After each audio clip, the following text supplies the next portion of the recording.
Story 1. I helped my BF for months while he was jobless. When he finally got a job, he moved away but came back after 3 months and now is demanding that I pay him back for his flight tickets. I, 25F, have been with Jared, 27M, for a year after being friends for almost 6 years, and for the last 3 months, we have been in a long-distance relationship because he had to move out of state to work with his uncle. It was imperative for him to leave because he had been struggling to find a job for the kind of salary that he wanted. Most places were trying to lowball him, so he was forced to take the job out of state with his uncle. Before he started working with his uncle, he was basically unemployed.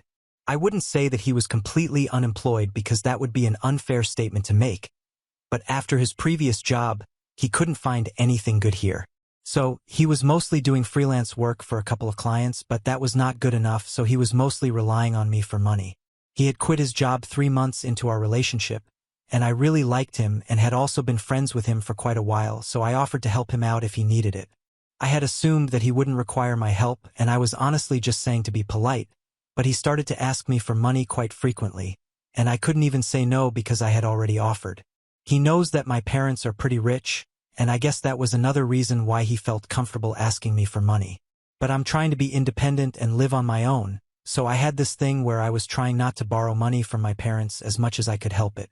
I work in a law firm and make a decent amount, but because I had to support him financially as well, I would end up having to borrow money from my parents regardless.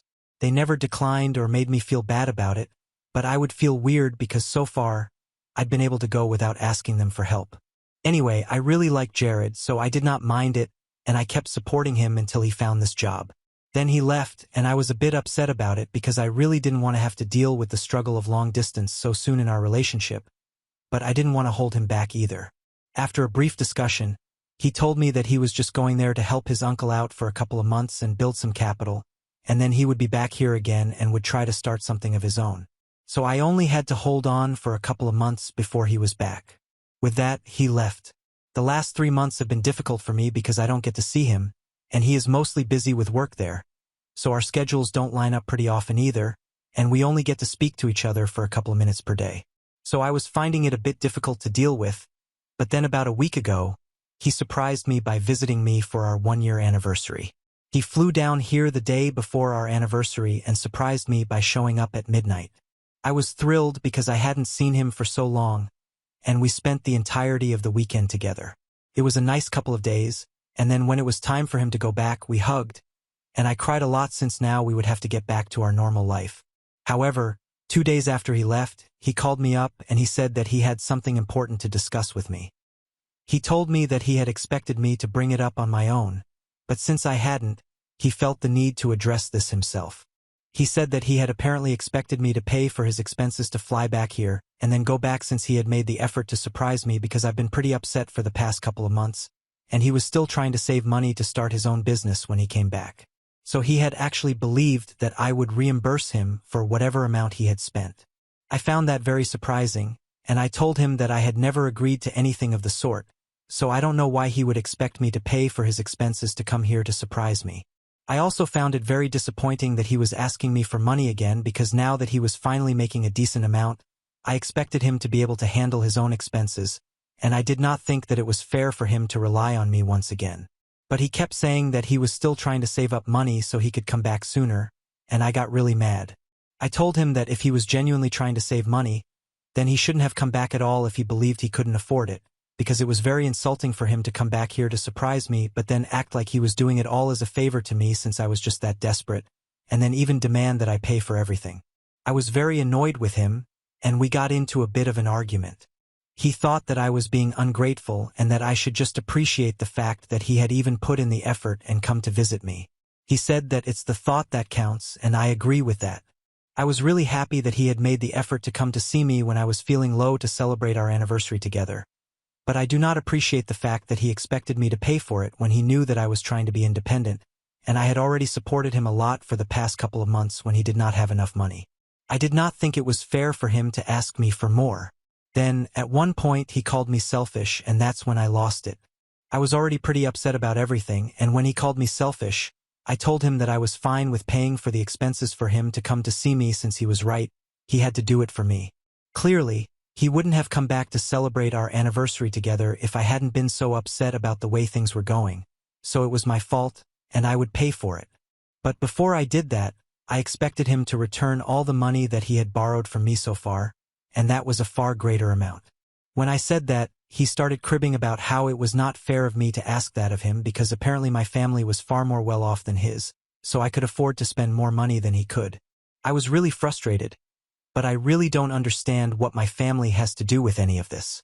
Yes, my parents are rich, but as I had mentioned earlier, I did not want to take any money from them. I want to live independently, and while they did not have an issue with giving me money when I needed it, I wanted to avoid it at all costs. But for the past couple of months, the only reason I had been taking money from them was because of him, because I couldn't afford to support the both of us on my salary. So I told him that whatever money I had borrowed from my parents for his sake, I wanted to return it to them, and it didn't seem fair that I would have to return the money on my own since I had borrowed it for his sake. So it would have to be him who paid me back the money first, and then I would hand it over to my parents. I was just using his logic against him, but apparently he did not appreciate it when I did that. So I said that he was being a hypocrite, and the fight just got worse. I don't understand how it was fine for him to have his morals which dictated that he should save money so he could come back sooner, and for that I needed to pay the expenses of him flying down here to see me and then going back. I also had my own set of morals which dictated that I shouldn't borrow money from my parents since I was perfectly capable of earning for myself and living on my own. But since I had to take money from them for his sake, shouldn't he also bear the expenses for that? It was a simple and very basic point that I was trying to get him to see, but he just kept going on and on about how my parents were rich, so it was not the same for me, and that whatever I was saying came from a very privileged point of view, so it did not count. After a while, I got so frustrated and sick of arguing with him that I just hung up without another word. And since then, he has been trying to contact me to tell me that I need to give him the money. But I really don't think that I owe it to him. This morning itself as well, I just texted him and I told him that he is being unreasonable and crazy, and he keeps insisting that this is a matter of principle and that I wouldn't understand because I'm rich and I don't come from a background like his. But I honestly don't even know what he's talking about anymore. Just because my parents are rich doesn't mean that I'm not allowed to have feelings or any opinion about money, and it's not even like his parents are extremely poor like he is making it out to be. He comes from a pretty decent financial background as well, so I really don't understand what's going on with him right now. I also feel extremely betrayed because when he was unemployed, I was supporting him without any complaints, and I had never even asked him or made him feel small about the kind of money that he was borrowing from me. Mind you, it was not like he was just asking me for money for the essentials.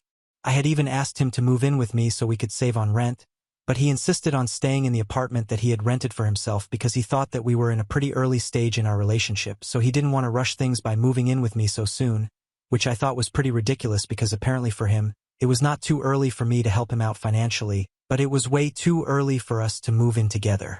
Nevertheless, I would have to help him out with rent, his bills, and whatnot, and I did it all without complaint because I loved him. So for me right now, it has become very obvious that I liked him a lot more than he liked me, and I was a complete fool for the past year to be with a guy like this. I should have known that this was going to happen right from the beginning. As if this was not hard enough for me already, he kept making me feel guilty, and today he even dragged his parents into this. His mother called me up today and said that she knew that Jared and I were fighting, but she just wanted me to think about things and asked myself if it was fair for me to expect him to fly down here and then not even reimburse him for the money that he had spent just for my sake. It was so exasperating because I had to explain to her as well. I did not ask him to do any of that. He came here of his own accord, and if we were really talking about money that was owed, shouldn't he be the one to pay me back first? The tone I took with his mother was kind of curt because I was really not in the mood to talk about this anymore, and I was losing my patience. I guess his mother did not like that and complained about my tone to him because after that, he sent me a text saying that I had no right to speak to his mother this way. He said that I had already been acting very irrationally for the past couple of days.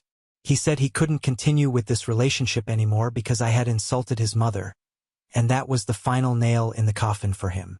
Frankly speaking, even I was not very inclined to be with him anymore after everything that had happened, so I told him that I was fine with him wanting to break up with me, but I would still need him to pay me back all the money that he had borrowed from me so far, and only then would I return the money that he had spent on the flight tickets to come here and then go back. I'll admit it, I said it purely out of spite, but honestly, I really do want to pay my parents back. It's not like they need the money right now, but I want to clear my own conscience, and I think that's reason enough. So once again, we started talking in circles, and this time he told me that he regretted ever taking any money from me or accepting help from me.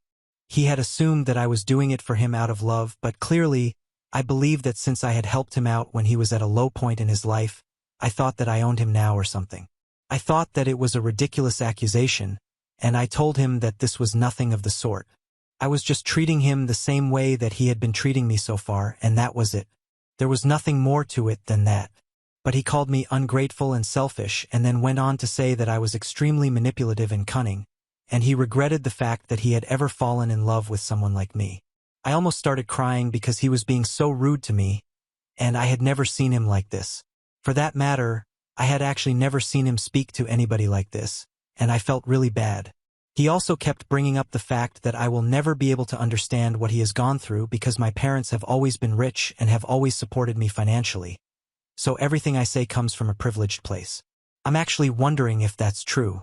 Am I wrong for telling my boyfriend that he needs to return all the money that he owes to me, and only then will I reimburse him for coming to visit me on our 1-year anniversary? Update 1. So I broke up with him for real this time. I made my post here about 2 days ago, and since then, everyone I have talked to has made it very clear that I am not out of line for demanding that he pay me back because he really did it first. I was not even going to ask for the money back initially because I did not want to come off as petty, but honestly, I don't think there's anything petty about what I'm doing. I thought about it a lot, and I don't think there's any reason for me to continue with this relationship. So last evening, I called him up and told him that I wanted to end this fight and this relationship. He could take his time to pay me back the money and could return it all to me eventually. I did not need him to hurry up or anything, but he would have to return the money to me at some point. I thought that he would fight with me, but he didn't, and I'm thankful for that. All he said was that he had expected me to understand him, but he was really disappointed that I let our differences end our relationship, but he knew that this was what was going to happen ultimately, so he had no complaints anymore. I was a bit confused by that statement, but then he went on to say that he had always known that we were not going to last since I came from a very different kind of family and financial background. I found it very exasperating, to be honest. I really wanted to tell him that the reason we were breaking up was not because of our different families or backgrounds, but because he was being an insensitive cheapskate and there was nothing more to it than that. But I did not want to prolong the conversation by saying such things, so I just kept quiet, and then he hung up after one final goodbye. After that phone call, I gathered everything in the house that belonged to him and then put it in a box so that he could take it all away when he returned, and we would be done with this permanently. After that, I haven't blocked him or anything of the sort yet, but I think I'm going to do that eventually. Still hurts, but I know I need to do this, so I'll be fine, I guess. Update 2. Hey guys, I'm back here because of something that happened 2 days ago. So for context, Jared and I used to be friends earlier. I think I mentioned in my original post that we had been friends for almost 6 years before we started dating. Both of us met due to our friends from college, and there were around 6 or 7 of us from different departments and semesters, and it was quite a mixed bag. We have kept in touch over the years, and we try to get together at least once or twice every couple of months. So 2 days back, I saw some posts on social media and realized that everybody in that friend group had hung out together. But the only 2 people who were not in any of the photos were me and Jared. Now for Jared, of course, it made sense that he wouldn't be there because he was working out of state, but I couldn't understand why they hadn't asked me to come along with them, which they usually do. We even have a group text, but it has been suspiciously silent for the past couple of weeks. Jared and I finally broke up almost 2 weeks back, and for a couple of days after that, that group was still quite active, but then it slowly died down. After I realized that I had not been invited to hang out with my old friends from college, I started thinking about it because I was kind of hurt by their behavior. Most of them were aware of the fact that Jared and I had broken up, but I couldn't understand why they would cut me off or something like that. I tried not to bother myself with it, but I was feeling too upset, so later on, I decided to contact one of my closest friends from the group, let's call her Kelly, and asked her why I had not been asked to come out with them even though I was right here in the city with them. For a while, Kelly did not reply, but then she texted me back and asked how I could even ask her something like this after what I had done to Jared. I found that pretty strange because as far as I knew, I hadn't exactly done anything to Jared, and I was still respecting his boundaries and hadn't exactly discussed the breakup in detail with anybody.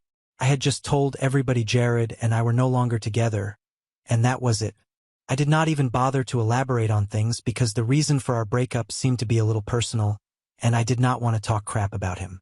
But clearly, he had not respected me and not extended the same courtesy to me because after speaking to Kelly, I found out that a couple of days after our breakup, he had created another group text. In there, he had told everyone a lot of things that were just not true.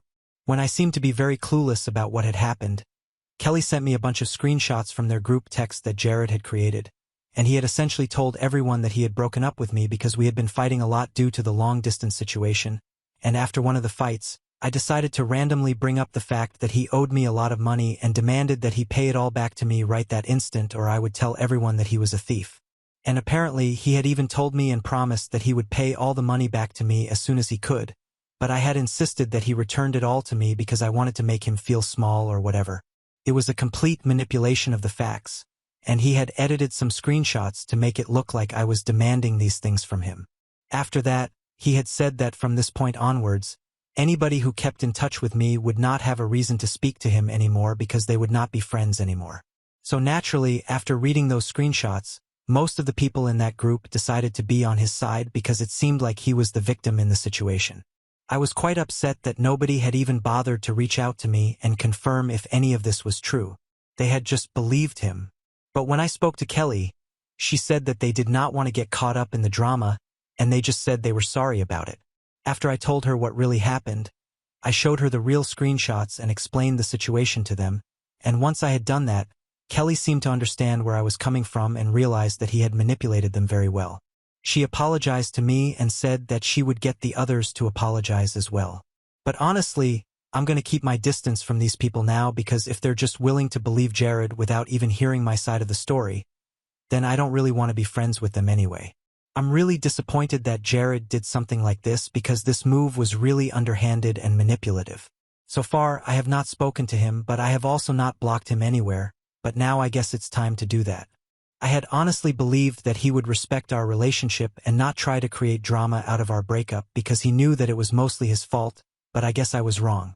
I've been feeling a little put off by all of this because not only have I lost him, but I also lost a bunch of people that I thought were my friends.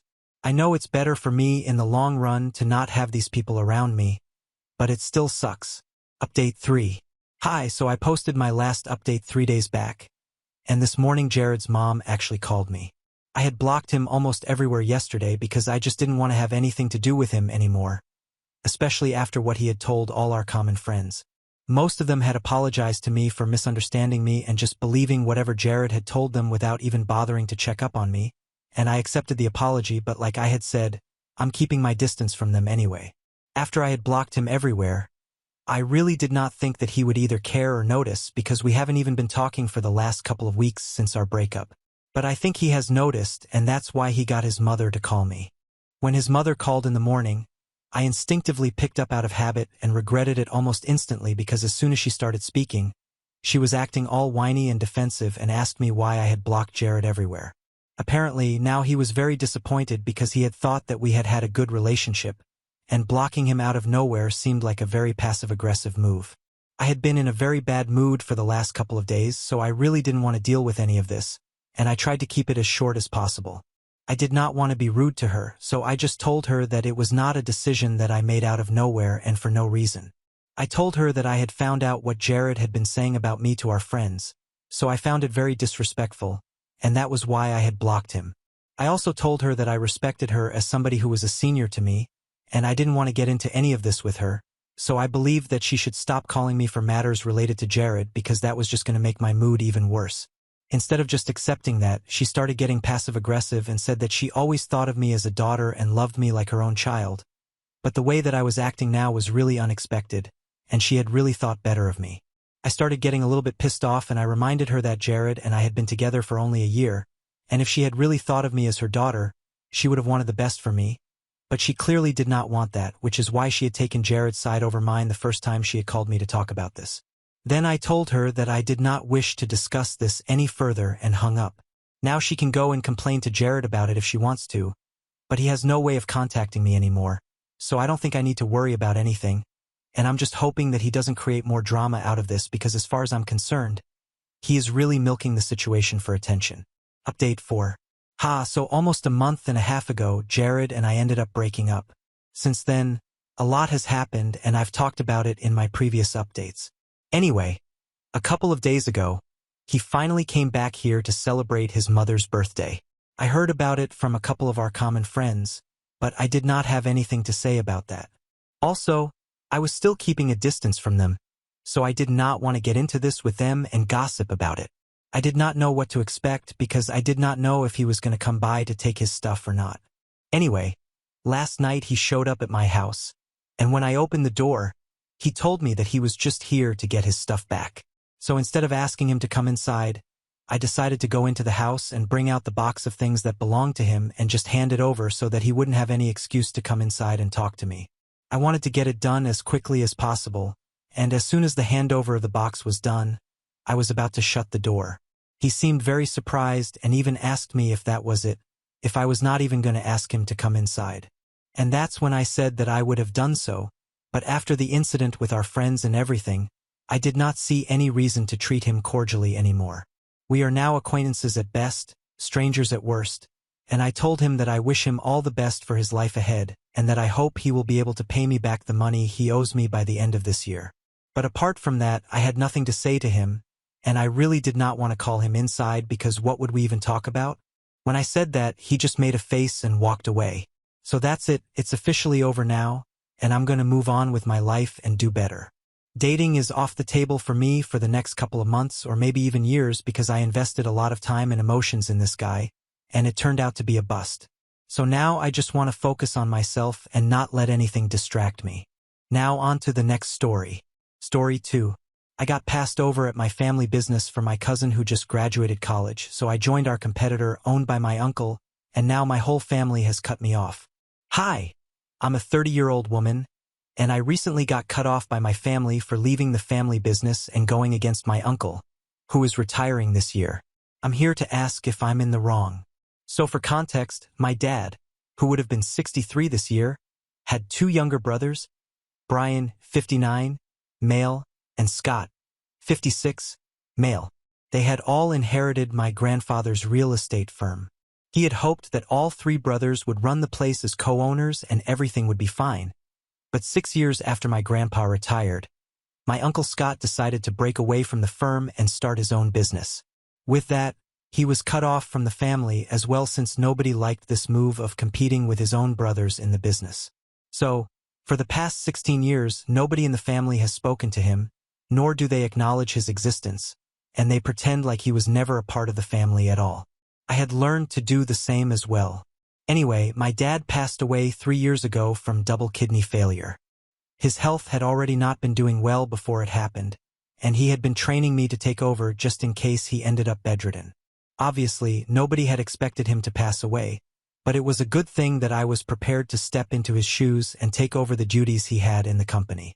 I hadn't just been doing his work and helping my Uncle Brian run the company for the past 3 years, but actually ever since I graduated from business school, I had been working with my father and my uncle to learn the ropes because eventually I hoped to become a partner in the firm. So, it's been almost 9 years since I had been working here, and I had obviously expected to be made partner in the firm eventually since that's what my dad had wanted. But around 10 days ago, I found out that my uncle had decided to make his son a partner, and I would still be stuck in the role of CFO. When my father was alive, he was CEO, and my uncle was the CFO. After his passing, my uncle stepped into the role of the CEO, and I was promoted to CFO. So now, if somebody was supposed to take my uncle's place because he is retiring in a couple of years, shouldn't it be me? My cousin Dean has never even been in the picture. So I was really blindsided by this move. He's 23 years old and just graduated a year ago. He has a degree in economics but no practical or hands-on knowledge, and more than anything, he's just much too young to be a partner in the firm. He has not paid his dues, and I know for a fact that he does not deserve it more than I do. So naturally, I was very upset when I found out about this. I didn't even find out from my uncle directly. It was my mother who said that she just heard from her sister-in-law, Dean's mother, that I had passed up the opportunity to be a partner in the firm, and so my uncle was offering it to Dean instead. When my mother told me about it, I instantly called my uncle up because we had had no such discussion, and I thought that this was a joke. But when we spoke on the phone, he told me that he seriously was considering making Dean the CEO of the company and the partner in the firm because he was going to announce his retirement in a couple of months. I was shocked, and I reminded him that Dean had not worked a day in his life so far. He had spent the entirety of the last year figuring himself out and exploring, so he was pretty inexperienced and was definitely not up to the job. And then my uncle told me that apparently this is where I factor in because since I'll be mentoring him, he won't have anything to worry about. So it's not like I'm not needed in the company anymore. He still needs me to handle everything while Dean gets used to it, and I'm still going to be the CFO of the company. But I was not fine with that. I told him that I had worked really hard over the last 9 years, and I wanted the respect that I was owed. Dean definitely did not deserve this position, and I made it very clear that I was not happy with this decision. So if he decided to make Dean a partner in the firm and the CEO, then I would be stepping down from my role and leaving the company as well. My uncle tried to tell me that I was overreacting, that he was just doing this so as to secure the future for Dean because he was not going to settle for anything less than the role of CEO. He did not want to break away from the company like my Uncle Scott had, so this was his only option, and he expected me to understand. He even tried to pacify me by saying that he would only be the nominal head of the company, but I would really be running the show, and he knew that even Dean would respect me. I tried to bargain with him. I told him that I would be willing to settle for my role as CFO, but I wanted him to make me a partner with the company, and he said that he didn't know if he would be able to do that since he had to talk to Dean about it first. But I didn't care. I had put in the work, and I wanted to be the CEO and a partner, or at least even just a partner. So he could either do that or I would be leaving. It was an ultimatum. When my uncle and I ended up fighting over this, eventually he told me that we were living in a free country so I could do whatever I wanted, but his mind had already been made up. He had also discussed this with the members of the board, and within a couple of days he would be making his announcement as well. His mind had been made up, and I could either deal with it or I could just leave like I had said that I would. It was a horrible day for me to find out where exactly I stood with my uncle because I always thought that we had a good relationship, but clearly, when it comes to our relationship in a professional capacity, I'd overestimated how close we were. It's not surprising either. Dean has always been pretty spoiled, and I don't find it surprising that my uncle has chosen him over me. This is his flesh and blood, so of course I could never compete. Anyway, I was very upset about the way things turned out, and my mother had suggested that I even lawyer up and go after them legally, but I didn't want to do that. Instead, I had a better plan in mind that would really piss them off. I guess most of you would have been able to figure out what I did after that, but for the ones that don't know yet, I wrote an email to my Uncle Scott that day itself. I told him everything that had happened in brief, and I said that I would be willing to work for him now if he would have me. I did not feel like sitting around and moping about what I had lost. The only thing on my mind was getting back at my uncle right now, so I didn't think twice before reaching out to my Uncle Scott, and within 24 hours, I had a response from him. He said that he was ready to offer me the position of CFO, and that he would be willing to promote me to CEO in a couple of years after he retired. He had agreed to my terms of making me a partner in the firm since I was willing to tell him everything that I knew about my company to help him do better. So, a couple of days back, we finally met in person, and it was quite a fun meeting. I had only had to cut him out of my life because my parents and the rest of my family had demanded that I do so, but other than that, I have never really had a bad relationship with my Uncle Scott. In fact, he had always been the fun uncle, and until the age of 15, he and I were pretty close. But then the feud happened, and he was ostracized, and I never got to speak to him again until now. When I was younger, I was never really told exactly what had led to Uncle Scott breaking away from the family, and even now, when I met him, he refused to talk about it, but that was his choice, and I needed to respect that. However, he told me that he was surprised that my Uncle Brian had pulled off something like this because when my dad was alive, he wouldn't even dream of trying to do such a thing. Anyway, he was happy about it since it had worked out in his favor, and he said that he would love to have me on board because he'd only ever heard good things about me. Since they were our most direct competitors, they had kept tabs on us and our operations, and he said that he knew that what I had done for the company was pretty big, and he was looking forward to having me on his side this time. He also reassured me that, unlike Uncle Brian, he did not have any kids, so I had nothing to worry about on that front either. We finalized everything, and I put in my resignation that day itself. Uncle Brian did not seem to be affected in the slightest by the fact that I was resigning, and I texted him formally to let him know that I wouldn't be showing up for the next 2 weeks since he had made it very clear that the company would be just fine without me. He told me that he was cool with it and he already had replacements lined up, so I did not need to worry about my position, and that was it. I did not interact with him after that. However, yesterday, Uncle Scott and I finally posted a picture together to celebrate the fact that I was joining him.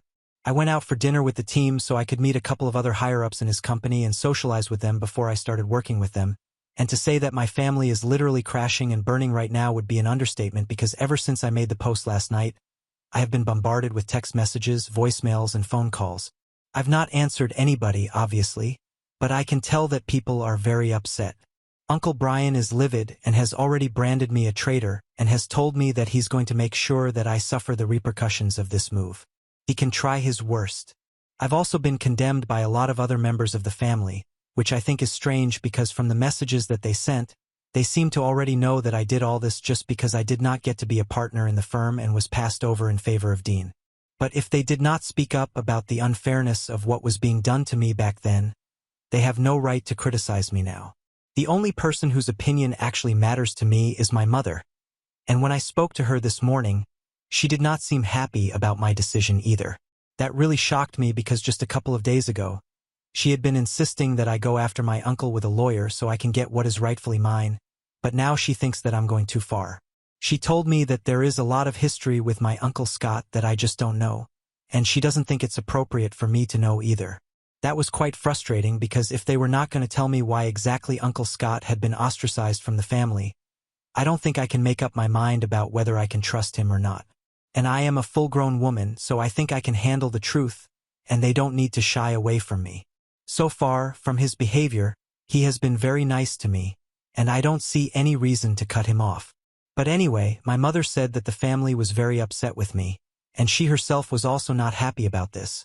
But if I had already made up my mind, there was very little that she could do to change my mind. I tried to talk to her, but she just hung up and said that she needed to process what was going on.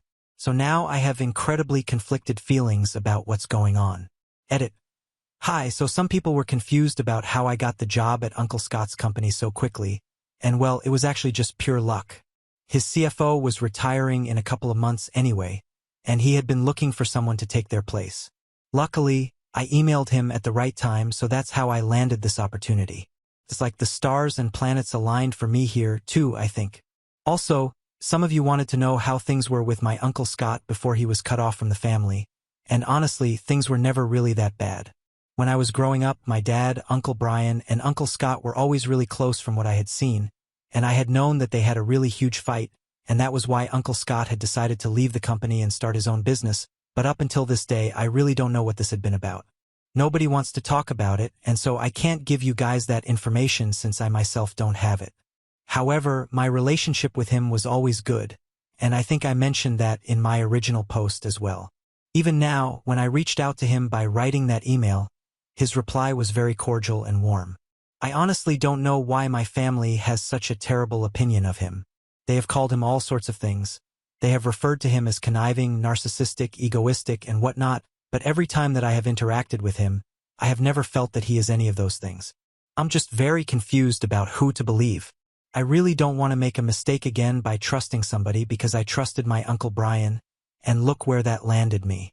I don't want the same thing to happen with Uncle Scott as well, which is why I need to be extra careful about these things, and since my mother is not exactly pleased with me right now, I don't really know who to go to for advice, and I can't talk to my friends about this because it's too personal and complicated.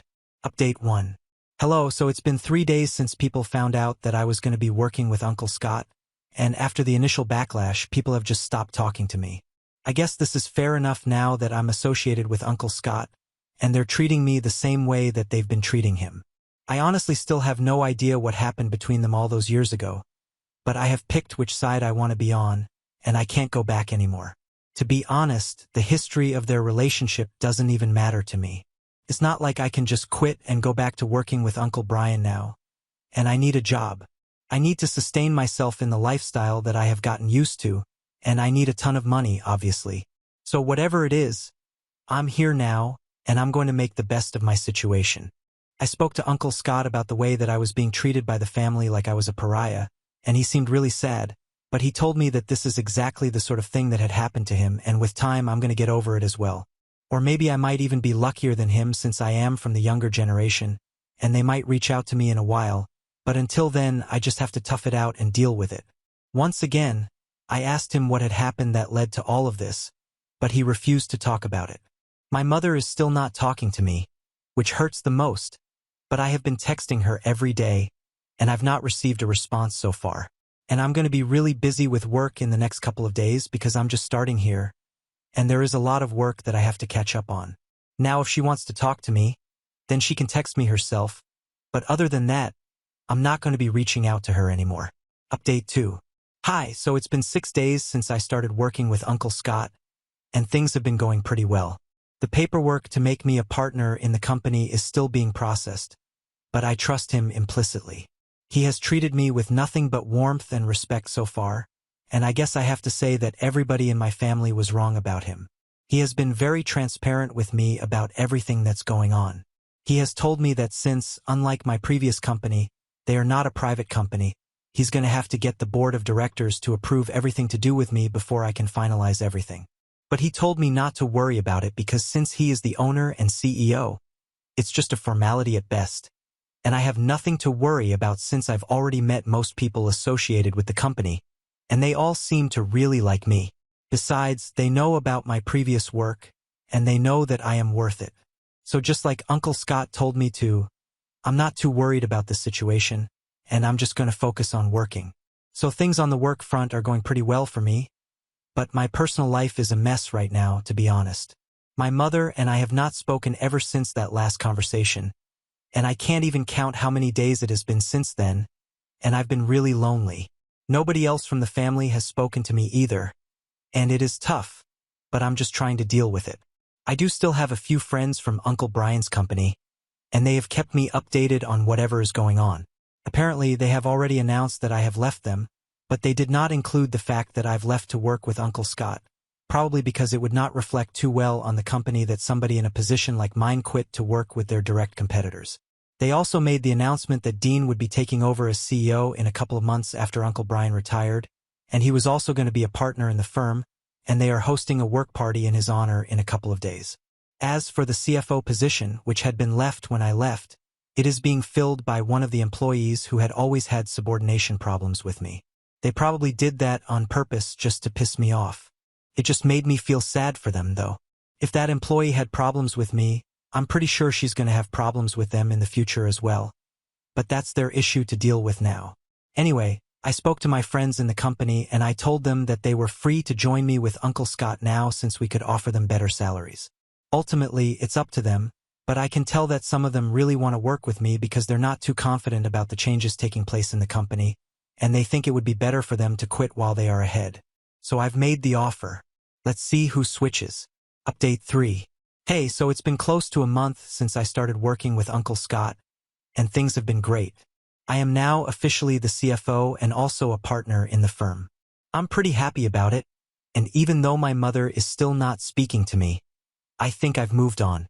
There's also another piece of good news. Some of my friends from my previous company have quit their jobs and have applied here so they can work with me, and Uncle Scott is pretty pleased with it. Uncle Brian, however, has found this move even more aggravating, and a couple of days ago, after almost 4 employees quit so that they could join us, he showed up at my house with Dean. I had just come back home when they started ringing the doorbell, and when I saw that it was them, I spoke to them through the intercom. I told them to clear out because I did not want to have any conversation with them about anything. I knew that they were here to discuss the fact that I had spoken to a couple of employees, and they had been influenced to join me, but I told them that I had neither forced nor coerced anybody to do this. They had made this move of their own accord, and I knew that they wanted an excuse to blame me, but even they knew that this is not my fault. But Uncle Brian was out of control, and he started screaming at me from outside the door, saying that I was poaching employees from them, and it was just not fair, and that he would take legal action against me for influencing his employees. I'm pretty sure that that's not grounds for a lawsuit, but I just let him scream himself hoarse because I knew that there was no point in saying anything to him while he was screaming so loudly that he wouldn't even be able to hear me.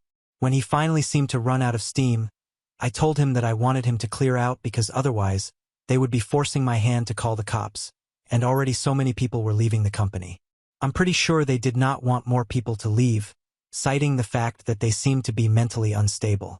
When I said that, Dean piped up all of a sudden and said that this was no way to behave with somebody who had been there for me for so long after my father had passed away. He called me insensitive and selfish, saying that I had no respect for anything that his father had done for my family. I found that whole bit very pompous and ridiculous. I told him that I respected Uncle Brian just as much as he respected me. I also reminded him that my father had also worked very hard to bring this company to where it is now, and after his passing, I had also put in a lot of work. The only person who had never done anything was Dean, so he had no right to be here speaking up on this.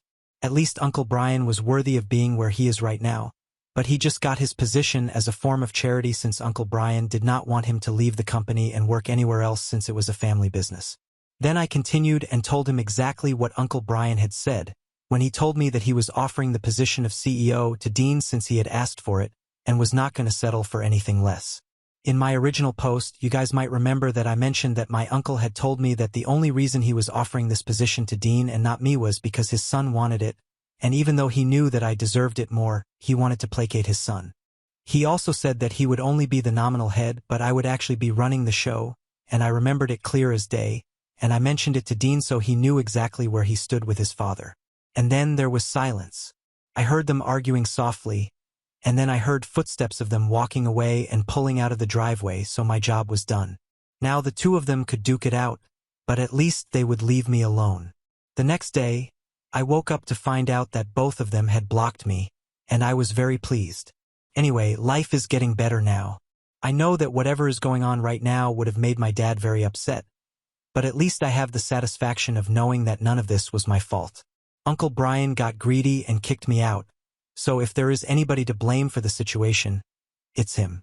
I'm very clear about that now so that nobody else can ever try to guilt-trip me again into doubting myself. The only person I'm still holding out hope on is my mother. I really do wish that she comes around eventually because she and I have always had a great relationship, and especially after my father passed away, we had started bonding even more. I definitely miss her every single day, and I keep thinking that maybe she will text me eventually, but so far, I have had no such luck. At least she hasn't blocked me yet, so maybe she's keeping the door open. I might try to reach out to her if I start missing her too much, but for now, I'm still trying to figure out what to do. Update 4. Hey guys, it has been close to 6 months since my last update, and since then, many things have changed. For starters, Uncle Brian has officially retired, and Dean has taken over the company. So far, he's just maintaining the status quo and not doing anything different. Maybe things might work out for them after all, but it hardly matters to me. Since then, a lot of employees that used to work there have switched over to us, and I'm very happy about it since I get to see a lot of old faces in my new company. My mother and I have still not spoken to each other, but I finally might have a reason for that now. A couple of weeks ago, I was having dinner and drinks with Uncle Scott and his wife. After a while, my aunt left the room to get some rest, and while talking, I finally asked him, since now I was pretty grown up and we were working together, I felt like I really had to know what had happened between him and the family that had led to him getting cut off. And he finally told me that years ago, my mother had tried to start an affair with him on the day of Thanksgiving dinner that was being hosted in our house. She asked him to help her out in the kitchen, and he followed her without having any idea about what was going to happen. But once they were alone in the kitchen, she told him that she wanted to take things beyond with him, and even though she was married to my dad, her eyes had always been on him. He tried to get away from her, and just in the nick of time, my dad entered the kitchen and caught the two of them standing really close, and my mom freaked out and started accusing him of trying to start something with her.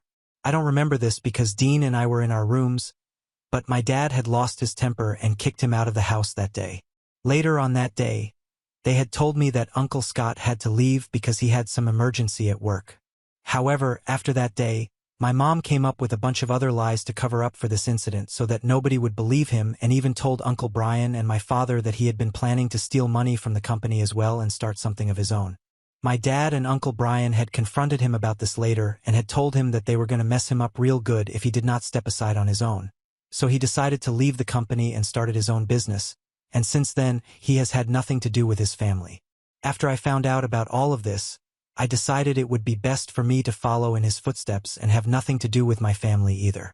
It was really saddening to find out about my mother, but it is what it is. I have accepted the facts, and this is my life now. Now on to the next story. Story 3. Childhood best friend took her L after her boyfriend posted their explicit videos online without her consent. Her parents blamed me until they found out the truth. Rosie and I grew up together since kindergarten in a conservative area, and she has pretty conservative parents. Rosie was very introverted when I met her. It took weeks for her to talk to me in a normal volume. In contrast, I was a very loud and outspoken child, and over the years it rubbed off on her. Her parents are very nice people and have never said it to my face, but I know they thought I'm a bad influence on her. We were in the same school until we were around 14 when she moved away, and we lost contact for a while. Neither of us had smartphones back then. We would email every month or so, but she had very limited computer time as well. When we were 18, we got into the same college and reconnected. Although we don't see each other often because our studies are very demanding, we weren't as close as before, but we still talked a couple of times a month.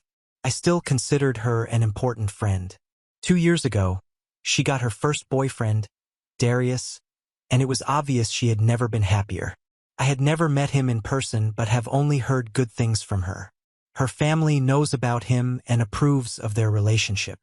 But around 2 months ago, she found out that he had been secretly filming their sexual activities and posting it on porn sites. He did not censor her face, and he had amassed a not insignificant number of followers from these videos. She was mortified and heartbroken but did not want any of their mutual friends knowing, for fear that people could potentially search and see those videos since their social circles are very intertwined. She had no one to confide in, and I was one of the few people who knew. She stressed that her parents could not find out. They were under the assumption that both her and Darius were Christians and were saving themselves for marriage, and if they did, they would likely cut her off financially. Her mutual friends with Darius did not know what happened, just that she dumped him and it didn't work out. She was very depressed and suicidal afterwards, and having dealt with depression and suicidal thoughts myself, I took her out almost daily to check on her and so that she could have someone to vent to. Her other friends noticed she was down, but she attributed it to dealing with the breakup and the stress of impending exams. I don't know what the exams are supposed to be called in English, but it's something like the bar exam for lawyers. It's a big deal. The day she died, I went to pick her up from her dorm for dinner, but she didn't answer her phone or the door. She lives in a single room. I don't want to go into the details, but I was the one who found her. She didn't even leave a note. I had to call her parents and tell them about it. When they came, her mom started shouting that I was a bad influence, that I gave her depression, and implied that I'd driven her to kill herself. I heard through the grapevine that Darius told her parents they were only on a break and were working things out, and he has been comforting her parents and helping organize her funeral/memorial. I am disgusted. I want to tell her parents, but I don't want to tarnish Rosie's memory. I also don't think her parents will believe me. I am not invited to her funeral, and I am wondering if I should go anyway. I want to see her one last time, but I'm afraid I might cause a scene if I go. I also haven't cried once since the incident. I think I may still be in shock. I am waiting for the grief to hit me, but it still hasn't yet. I feel like I'm supposed to be traumatized, but all I feel is numb. I don't know if this is the right sub for this, but I'm looking for advice on whether to go to the funeral, whether to approach her parents or confront Darius, and if so, how. And I guess just how to navigate this whole situation emotionally. Please let me know if this is the wrong sub to post in, and I will post elsewhere. And I know Reddit is the first to suggest therapy. I'm on it. I can't afford individual therapy, but I'm on a waitlist through my university's mental health program. I don't have an exact timeline for when I expect to be seen yet. Edit. I tried replying to all the comments but got a bit overwhelmed. Thank you all for the advice and hugs. I want to clarify a few things and share what I've decided so far. Thanks to all your help. Rosie deleted all the videos she could find when she found out, and we talked mostly in person. I have some texts from her saying how betrayed she felt and how exhausting it was keeping up appearances and pretending to be fine, but nothing concrete. I have decided not to go to the funeral. I want to respect her parents' wishes, and it probably wouldn't end well anyways. I'm working on finding out who else Rosie told. She said she only told 2 other high school friends. I did some sleuthing and I believe I found one of them. I sent a message asking to talk about Rosie, but she hasn't responded yet. After the funeral, I want to tell Rosie's parents part of the truth, so they can have some closure and kick Darius out of their lives. I want to punch his face in, seriously. I hope to enlist the help of Rosie's other friends who have more credibility with her parents. So far, I'm thinking of telling them that Darius filmed her in the shower without her consent and posted them.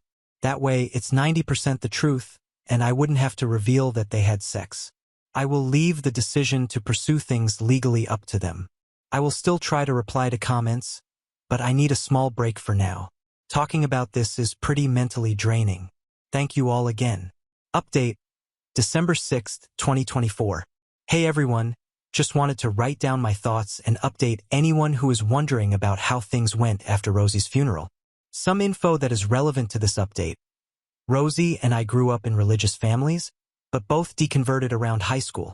She wasn't religious for the duration of her relationship with Darius, but her parents believed she was still Christian. I know firsthand how damaging purity culture can be, and that was why Rosie did not want people, and her parents in particular, finding out about her having had sex, even if it seems normal for most college students. Also, I said in my last post I was very loud as a child. That was true. I was feisty and kind of obnoxious. But my personality did a 180 in high school when I got diagnosed with depression and anxiety. Now I am introverted and do not have many close friends. On to the update. I reached out to Rosie's high school friend, Maggie, who I believe she also confided in about the Darius incident. Rosie had also told Sophie, another high school friend. The 3 of us swapped stories and ended up reaching out to Gwen, Rosie's best friend in college. Gwen was doing an exchange program overseas at the time of Rosie's death, and she had no idea all this had been going on. Rosie had been telling her everything was fine and that she broke up with Darius but didn't want to talk about it and that it was mutual. We decided to tell Rosie's parents an abridged version of the truth. We told them she was filmed in the shower instead of during sex because we felt that where we go from here is ultimately their decision, and we shouldn't make it for them. Gwen is on good terms with her parents and met with them to tell them in person. Thankfully, they believed her right away. With Rosie's parents' blessing, Gwen blew up all of their group chats, telling people what Darius had done. She also spread the abridged version. Within a couple of hours, Darius's ex, Nora, 21F, from about 3 years ago, reached out to Gwen to say that she had also been filmed without consent and was too scared to say anything before. Nora made an official statement with our school, and the school is investigating Darius. Nora and Rosie's parents have also gone to the police. Nora had more solid evidence against Darius, so hopefully they will convict him. Unfortunately, this meant we had to come clean about what Darius had actually filmed. Rosie's parents weren't as mad as I feared and didn't hold abridging the truth against us. There's no verdict as of now. The legal system works surprisingly slowly, and personally, I suspect Darius will get at most a slap on the wrist because his parents are well off and well connected. On the bright side, his social reputation is completely ruined. Most people trusted Gwen and Nora's statements and gave Darius hell. He took a leave of absence from the school, and he will likely have to go to college overseas if he ever wants to graduate because everyone in their major knows about it now. Some alumni from their field even caught wind and got involved. It's really very chaotic. I've asked Gwen not to involve me in any of this besides giving the police any evidence I have and maybe being called to witness, of course, because my mental health has taken a huge hit from all of this, and I don't have the energy to keep up with all the details. I have asked her to give me any significant updates, though. Personally, I'm doing as well as one can after all this, which is to say I'm struggling but hanging in there and depressed but not suicidal. Thank you for all your condolences in the last post. A few short personal updates from me. Rosie's parents. After Gwen told them, they reached out to me and asked to apologize in person. I didn't want to see them, so we agreed to a phone call instead. They apologized profusely for lashing out at me. I forgave them. They didn't know what was going on. I was hurt, but they had just lost their daughter and were understandably very emotional. I probably won't have much to do with her parents going forward, I didn't see them very much before, but I'm glad to have resolved this misunderstanding. The funeral/memorial. Gwen was not able to sit down with Rosie's parents until after the funeral. She also had to miss it because she was still overseas at the time. We waited until she came back. So sadly, I missed it. Rosie was cremated, and her parents gave us/Gwen some of the ashes. Gwen took Maggie, Sophie, and I to her and Rosie's favorite spot on campus, and we set up a picnic there. We spread some of her ashes there, had a moment of silence, and started swapping stories about Rosie and her life. I had my first real cry after Rosie left, maybe 3 weeks after her death. It was very cathartic and hopefully the first step to healing. Therapy. I told my parents about everything, and they helped me find a therapist with a shorter waitlist than the ones in school. I did an intake session, and I can expect to be seen in as little as 2 weeks with a therapist that specializes in grief counseling. In the meantime, I went to some support groups with Maggie, Sophie, and Gwen. I personally don't think it worked for me because every time I talk about it, it's like reliving the whole experience for me, so I will stick to therapy. Sophie and Maggie are still going to sessions. What next? My semester is almost over, so I'm trying to tough it out until then. I've told professors in my department about Rosie. They've heard about what happened, and they've been really kind, and I've been given extensions on most of the work I missed. I'm not sure if I will be going back to school next semester, or if I'm taking a break to recover mentally from all this. Maggie, Sophie, Gwen, and I have bonded over the shared trauma. Rosie had a pretty consistent taste in friends, lol. We will be keeping in touch and leaning on each other. That's about it for me. Thank you if you've read this far. Typing this out helped. Comments where OP has replied. Comment 1. Oh gosh, take care of yourself. You've certainly been through the ringer. I'm glad you got the apology and realization they were wrong. Now you need space and time to heal. OP, thank you. My main goal was not to get an apology, but I appreciated the closure. I got no hard feelings towards them. I absolutely cannot imagine losing a child. Comment 2. Sometimes a public shaming is more brutal than prison time. The internet is forever. As you said, he's dropped out of school and won't be able to get a job in his chosen career. And I suspect many people will make sure he can't find decent work elsewhere. People still bring up Brock Turner all the time and share his image. Hell, he was added to a law textbook. OP. I think he does have a job, but it's not a great one. I haven't seen anything recently about him. He goes by his middle name now. I'm sorry about the loss of your friend. I wonder if your country has revenge porn laws. Maybe you guys can work towards getting it on the books if you don't. I'm sure there are plenty of people who are willing to help. OP. I'm glad people are willing to believe Rosie and Nora. Sometimes people don't believe victims, especially with a person who is as good at faking being a kind person like Darius was. Yes, we do have revenge porn laws. Rosie's parents are handling it right now, and I haven't been involved. Now on to the next story. Story 4. My stepsister planned my birthday party with all her favorite things that I hate and only invited her friends. I laughed in my mom's face when she told me and cut contact forever. A little background. My mom and dad separated when I was 6, and each went their separate ways. Of course, they had joint custody of me, but they both started new families. When I was 9, my mom married a man, let's call him Robert, who already had a daughter, let's call her Kira, who was 2 years older than me. My dad got engaged when I was 8 to a wonderful woman, let's call her Lila, who he married when I was 12. My relationship with Lila is beautiful. She has truly been a mother to me. She basically helped my dad raise me.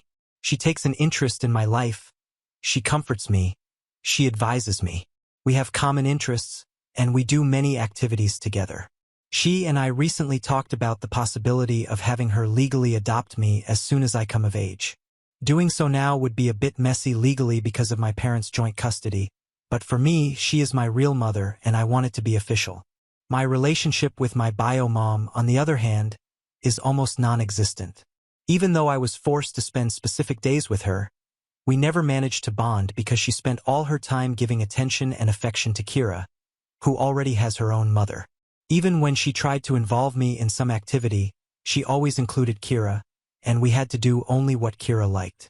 At a certain point, I started to decline her invitations and often asked if I could avoid going to her on the set days, because I was almost always ignored or left aside, and I preferred to stay at home with my father and Lila. My father always tried to understand me, but he also had to honor the rules set by the judge. When I got more mature, he admitted that he was afraid that my mother might make some mean move in court if he agreed to not let me go to her on the appointed days. Yeah, this is something my mother would do. After knowing this, I understood my father's reasons, and I absolutely don't want to put him in trouble, so I didn't make such requests anymore, and I respected my schedule. Now let's get to the point. In 2 weeks, I will finally turn 18. I was lucky because my birthday falls on the days I have to stay with my dad. So he, Lila, and I started planning my birthday a month ago. It will be nothing too crazy, just a party with family and friends at my favorite pizza place. A casual night where I just want to have fun with the people I care about and do what I like. The place also has karaoke, and I love singing. Of course, after booking and setting everything up, we sent out the invitations, and this extended to my mother as well. Honestly, I didn't really want her there, but then I thought that this would actually be the last time I was forced to be involved with her, because once I turn 18, I won't be forced to follow the judge's rules anymore. So, we sent out the invitations 2 days ago, and we already had almost all the answers so we could organize the precise number to send to the pizza place. The only thing missing was my mother, who saw the text and did not respond. I told my father that I would not insist, and if she did not respond, then it meant she did not want to come, and I was fine with that. I think my father was also a little relieved by the idea, even if he didn't say it openly, but I could see it on his face. Anyway, the drama started this afternoon. My mother called me very angry, accusing me of being childish and that I shouldn't have planned anything without telling her first. This left me a little confused, and I reminded her that I always planned all my birthdays with Dad and Lila. Most of the time, she didn't even remember, so complaining now was quite hypocritical. This made her even angrier, and she started attacking me because Kira had been crying ever since I sent the invitation to my mother because she had already planned a whole birthday party for me. I was really speechless because the relationship between me and Kira is zero. She is the classic spoiled brat who always wants to be the center of attention, and my mother has always supported this behavior of hers, making it worse. Clearly, she and I have never gotten along. I just didn't understand why the hell Kira wanted to organize a birthday party for me. It didn't make sense. I asked her why she did it, and especially why she did it without telling me. I mean, she didn't really think I wouldn't make any plans for my 18th birthday, right? It was ridiculous. My mother said it was supposed to be a surprise, and since I didn't tell her about my plans, she thought I didn't want to do anything for my birthday. And I mean, she could have asked, no? No, but here comes the worst part, and I admit, the one that made me lose my cool. My mother started listing all the things Kira had prepared for my party, maybe to rub in my face what I would have missed. And they were all Kira's favorite activities, things that I didn't like. She had booked a fish restaurant for lunch, and I don't eat fish. Not because of some whim, but because it makes me feel sick. Just smelling fish makes me nauseous. I'm not allergic, I had it checked. My body simply rejects it. She also booked an afternoon activity at a ranch near the city where my mother now lives, where you can ride horses, and well, I don't like it. I have nothing against horses in particular, but the idea of riding one or getting really close to an animal that big scares me. Then she thought about going back to my mom's house for a backyard barbecue for dinner, and I just don't want to do that because I don't want to spend more time with my mom than I have to. My mother also said they had already sent out invitations to everyone. At that point, I was really speechless, but I had to ask her who she had sent them to, because my friends, my dad, and his family hadn't received anything.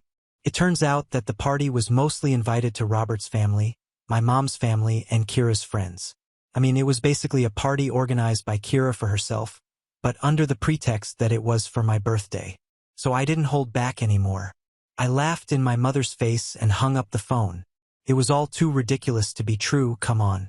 My dad came to me a little while ago saying that my mom called him mad because I laughed in her face when she told me about the party they had organized for me. He was very upset about it. He was starting to say that despite all the feelings I had for my mom, they were trying to do a nice thing for once, but I stopped him right away and explained in detail how the party had been organized, a detail that my mom apparently left out with him. His expression changed quickly. He just said, I'm going to make a phone call. And I've been hearing him yelling at my mother for at least 20 minutes by now. Lila came to me after learning about the situation and said that as much as she could relate to me, I was a little rude to laugh in my mother's face and hang up without explaining. For her, I should have spoken out like an adult, despite my feelings, and sorted things out in a civil and mature way. She wasn't angry, just a bit disappointed about how I acted. As soon as she left, I thought about my actions and maybe I was a little hasty, but I don't think talking to my mom about it would have helped honestly. But maybe I could have handled it better. I'm starting to think I was a bit of an a-hole in that moment. Update. November 29th, 2024. Okay. I didn't think my post would get all this attention, but thank you all for the good wishes and words of comfort. I read all your comments and decided to follow some advice. First of all, I talked to Lila about my reaction to my mother. Lila raised me on the importance of communication and always pushing me to talk about my problems so I could solve them. So I see where her comment about my behavior came from and I understand it. But I also gave her my point of view, telling her that the situation my mother was explaining was too absurd, and laughing is the only natural instinct that came to me while my mother was talking. At some point, I thought, is it a joke or some sort of bad prank? Is she making this all up? Because her bullshit was absolutely ridiculous. Lila said she understood me, and as many of you have told me, she just wanted me to understand that there will be situations in my life where I can't just laugh and hang up the phone, and she was just worried about my reaction. Anyway, we managed to clear the matter between us, and I'm happy. I also talked to my dad about the phone call he had with my mom. Apparently, my mom had an excuse for everything. She said that Kira just wanted to do a nice sisterly gesture on my big day, that she wanted to share her hobby riding horses with me, and that she never thought my fish problem was a real problem but just a whim. In the restaurant they had booked, it made the best fish around, and that last one is a lie because when I was little, I threw up a couple of times in front of my mom just because we went somewhere that smelled strongly of fish, so she knows very well it's a real issue for me. My dad retorted that nothing they had prepared had been done for me, that Kira had clearly planned the party for herself. And what kind of party was it for me if none of my important people were there? My mother didn't respond to this. She just started ranting that I was ungrateful and spoiled. So my father told her to go to hell and hung up the phone. After hearing this, I decided to follow another piece of advice you gave me and wrote a message to my mother. This time, I decided to be mature and wrote the message in the most polite way possible. I apologized for laughing, but what she was saying was too ridiculous, so it was the only possible reaction from my side. I reminded her that she never put any effort into building a relationship with me, that she doesn't know me at all, and has never cared about getting to know me. And since the birthday party Kira organized only had things that Kira liked, they could enjoy it together with their family and friends. I also told her that her invitation to my pizza party was withdrawn, and she shouldn't bother showing up since she had already made it clear with the last phone call what her priorities were, and now I was going to do it too, and she was absolutely not on my priority list. I already have Lila as a mother, and I can't be more happy with her. I concluded by wishing her well with her new family and asked her not to contact me again. She read the message but didn't respond, and I'm fine with that. If she were to respond, I'm sure it would just be more complaints about me being ungrateful and spoiled, because I know that talking to her is useless. She would not understand or pretend not to understand. But clarifying things once and for all has put an end to our situation, at least on my side. I had a sort of closure, and I thank you all for that. I probably would have given up and ended contact with her after my 18th without saying anything, but your comments helped me understand that a firm end was necessary. For those who asked how my mom could throw me a surprise party when I wasn't with her, my dad asked her the same question, along with asking her how she could think he wouldn't throw me an 18th birthday party. My dad took it a bit personally, and she said they had planned for Robert to come get me the morning of my birthday, explain the situation to Dad and Lila, and then take me to Mom's house under some pretense. Honestly, I don't know how it would have worked. I would have flat out refused to go to my mother's if it wasn't our set days, no matter what excuse they would have made up. And most of all, I would never have left Lila and Dad to go to Mom's on my 18th birthday. It would have been one thing if my mother and I had a good relationship, but that was definitely not the case. In all of this, the only person I don't feel like blaming is Robert. We never had a close relationship, but he was always polite to me. When we lived under the same roof, He even cleared out his study so I could have a permanent room in his house when I went to my mother's.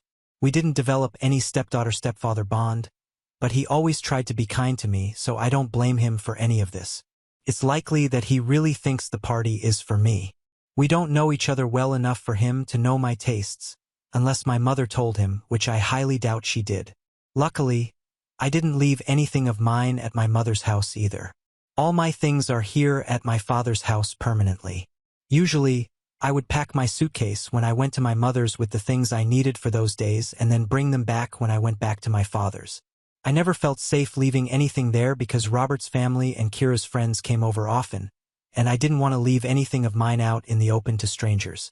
Well, that's it for now. I hope my mom respects my wish to go no contact and doesn't bother me anymore.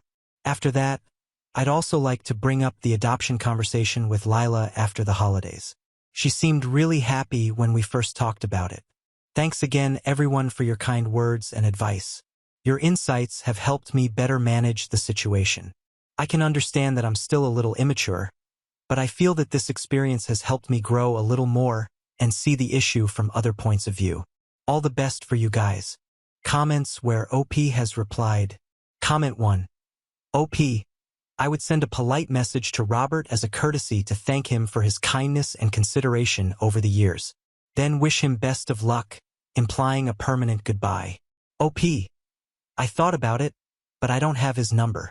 We never felt the need to stay in touch as our interactions were mostly casual chit-chat and good morning/evening/goodbye. I don't have Kira's number either, so I think Robert and I already said goodbye for good the last time I left my mother's house. Comment 2.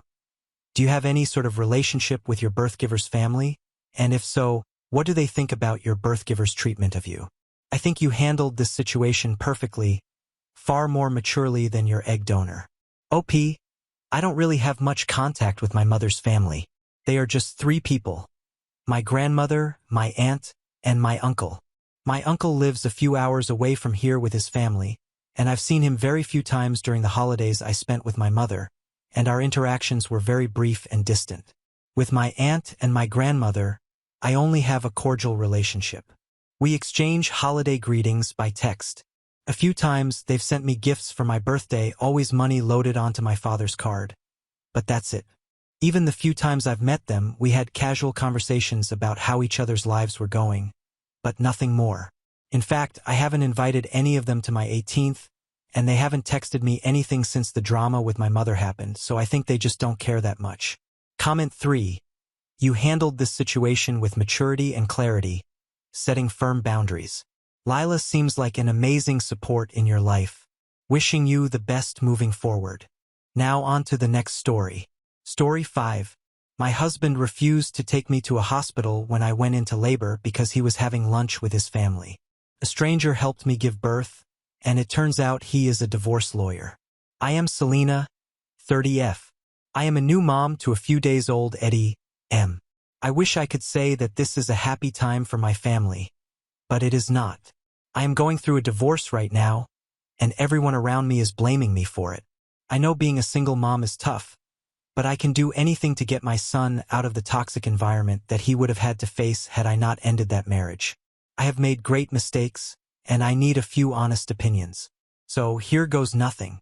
I have been dating Robert since high school, and he treated me well. He did all the dreamy things that every girl wants. Plan dates, get me flowers, take me to do my nails and whatnot.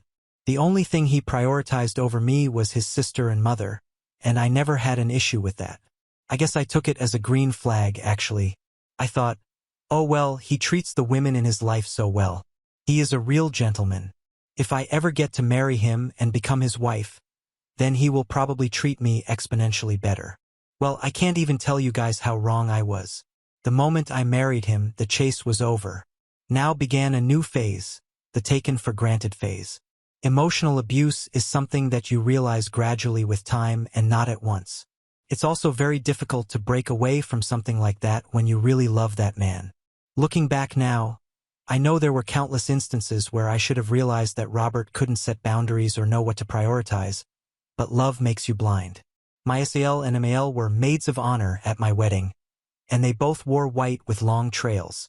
When I pointed this out to Robert that the bridesmaids and the maid of honor were all supposed to wear pink, he said that it really didn't matter and that I was ruining our big day by being sulky and instead should just focus on something different. That was not all, though. They were in every picture and even photobombed the couple's photos. Even the photographer got tired and told my SIL to stop, to which my husband replied, "The kiddo is just having fun. Let her be. I am sure the pictures would turn out better with her in the frame. My SIL is no kid. She is 25 years old and about to get married next year." I was so embarrassed that day. I realized that I was wrong about Robert all along, but it was too late. I was already Robert's wife. The only good thing was that my cousin and his wife had gifted me a house as our marriage gift, so we moved in there after our marriage. We didn't see much of my in-laws, but Robert went over to their house every weekend and never stayed home with me. When I pointed out that we didn't even go on a honeymoon trip, he said that we would take the trip after his sister got married, so that his sister and future BIL could come along with us. In this context, it would be right to point out that his future BIL was a freeloader, and his sister, too, was unemployed. I had tried talking to her and pointing out that marriage brings a lot of financial responsibility as well, but she laughed it off by saying that her brother would take care of all her financial responsibilities. I realized that I couldn't do much about it unless Robert supported me, which he didn't, so I didn't broach the subject again. So yeah, the red flags were screaming to be acknowledged, but I thought I could fix him in our marriage. I don't know why I decided to take up the role of Bob the Builder, but then there I was, trying to win him over by winning over his family. When I saw that Robert wouldn't stay a single weekend with me, I decided to go with him. The first and only time I went there, his mother and sister were not very pleased to see me. What was even more surprising was that Sarah, my SIL, 26F, and freeloader fiancé Dylan, 26M, were also there. So basically, I was the only one who was never asked to join. I had taken a cake with me, and I told them that I had come along because I wanted to surprise them. My SIL said, "A nasty surprise, I see." They all laughed as if Sarah had cracked the world's best joke. Robert's mother, Beatrice, 56F, said that they didn't have enough food for me because this was family time for them, so they didn't expect outsiders. I looked at Robert, expecting him to say something about how I'm a part of the family, way more than Dylan, as I was his wife.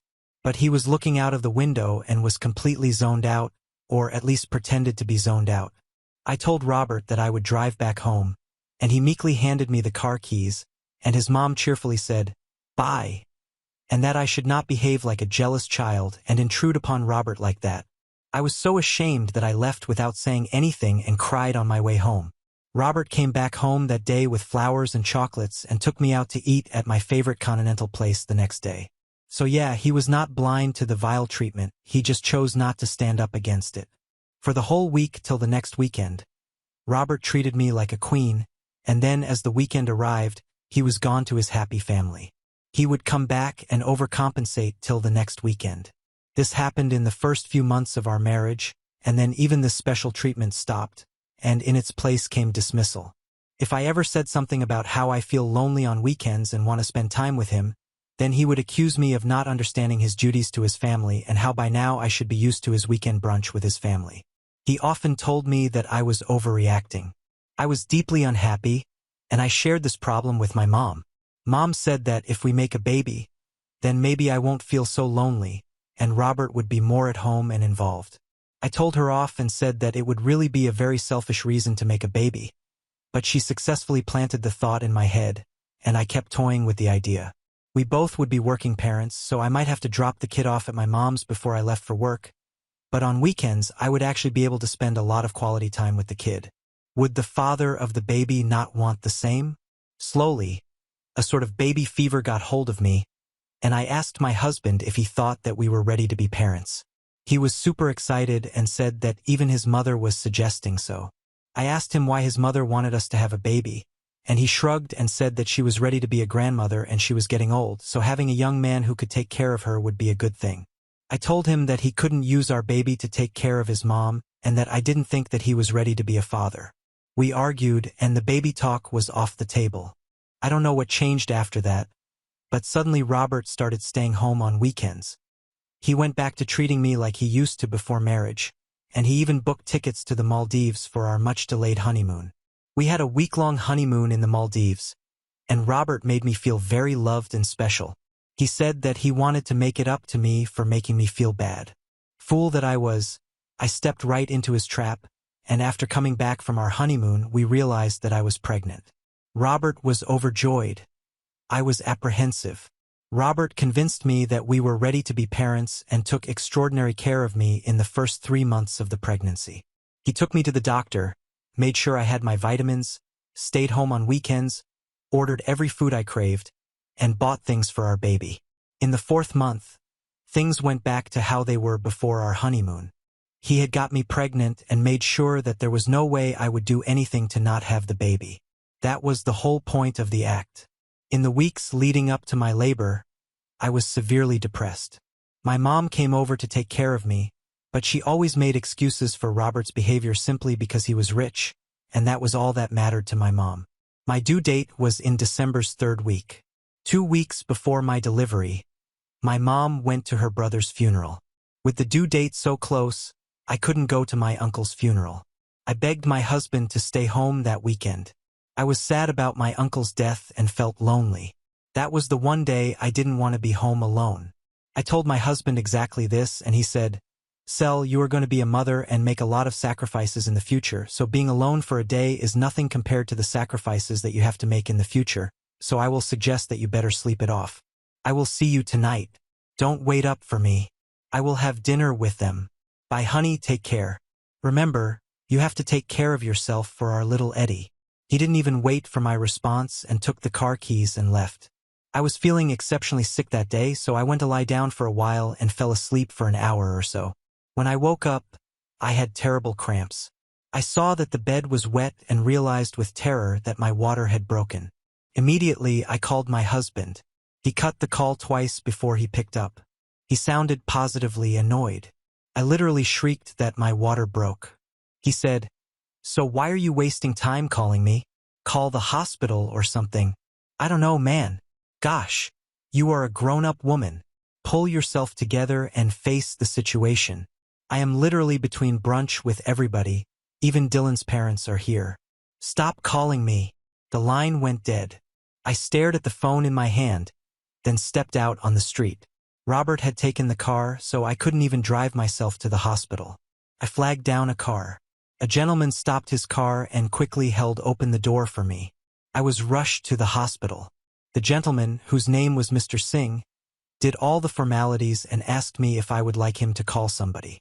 I gave him my husband's number, and after some time, he came and told me that no one was picking up. Mr. Singh, a stranger, stepped up in that moment.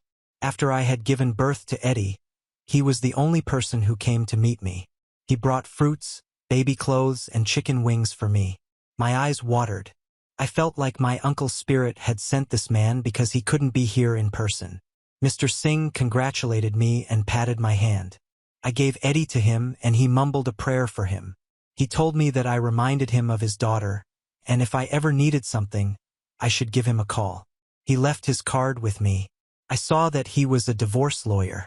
I thought my guardian angel was giving me all the signs. So without hesitating, I told Mr. Singh that I wanted a place to stay. I wanted to move to a house. He said that he has a penthouse and he can move me there and said that I needn't worry about the rent till I start working. Before he left, he turned around and said, "By the way, you can call me Uncle." Meanwhile, my husband called at night. I watched it ring but didn't pick up.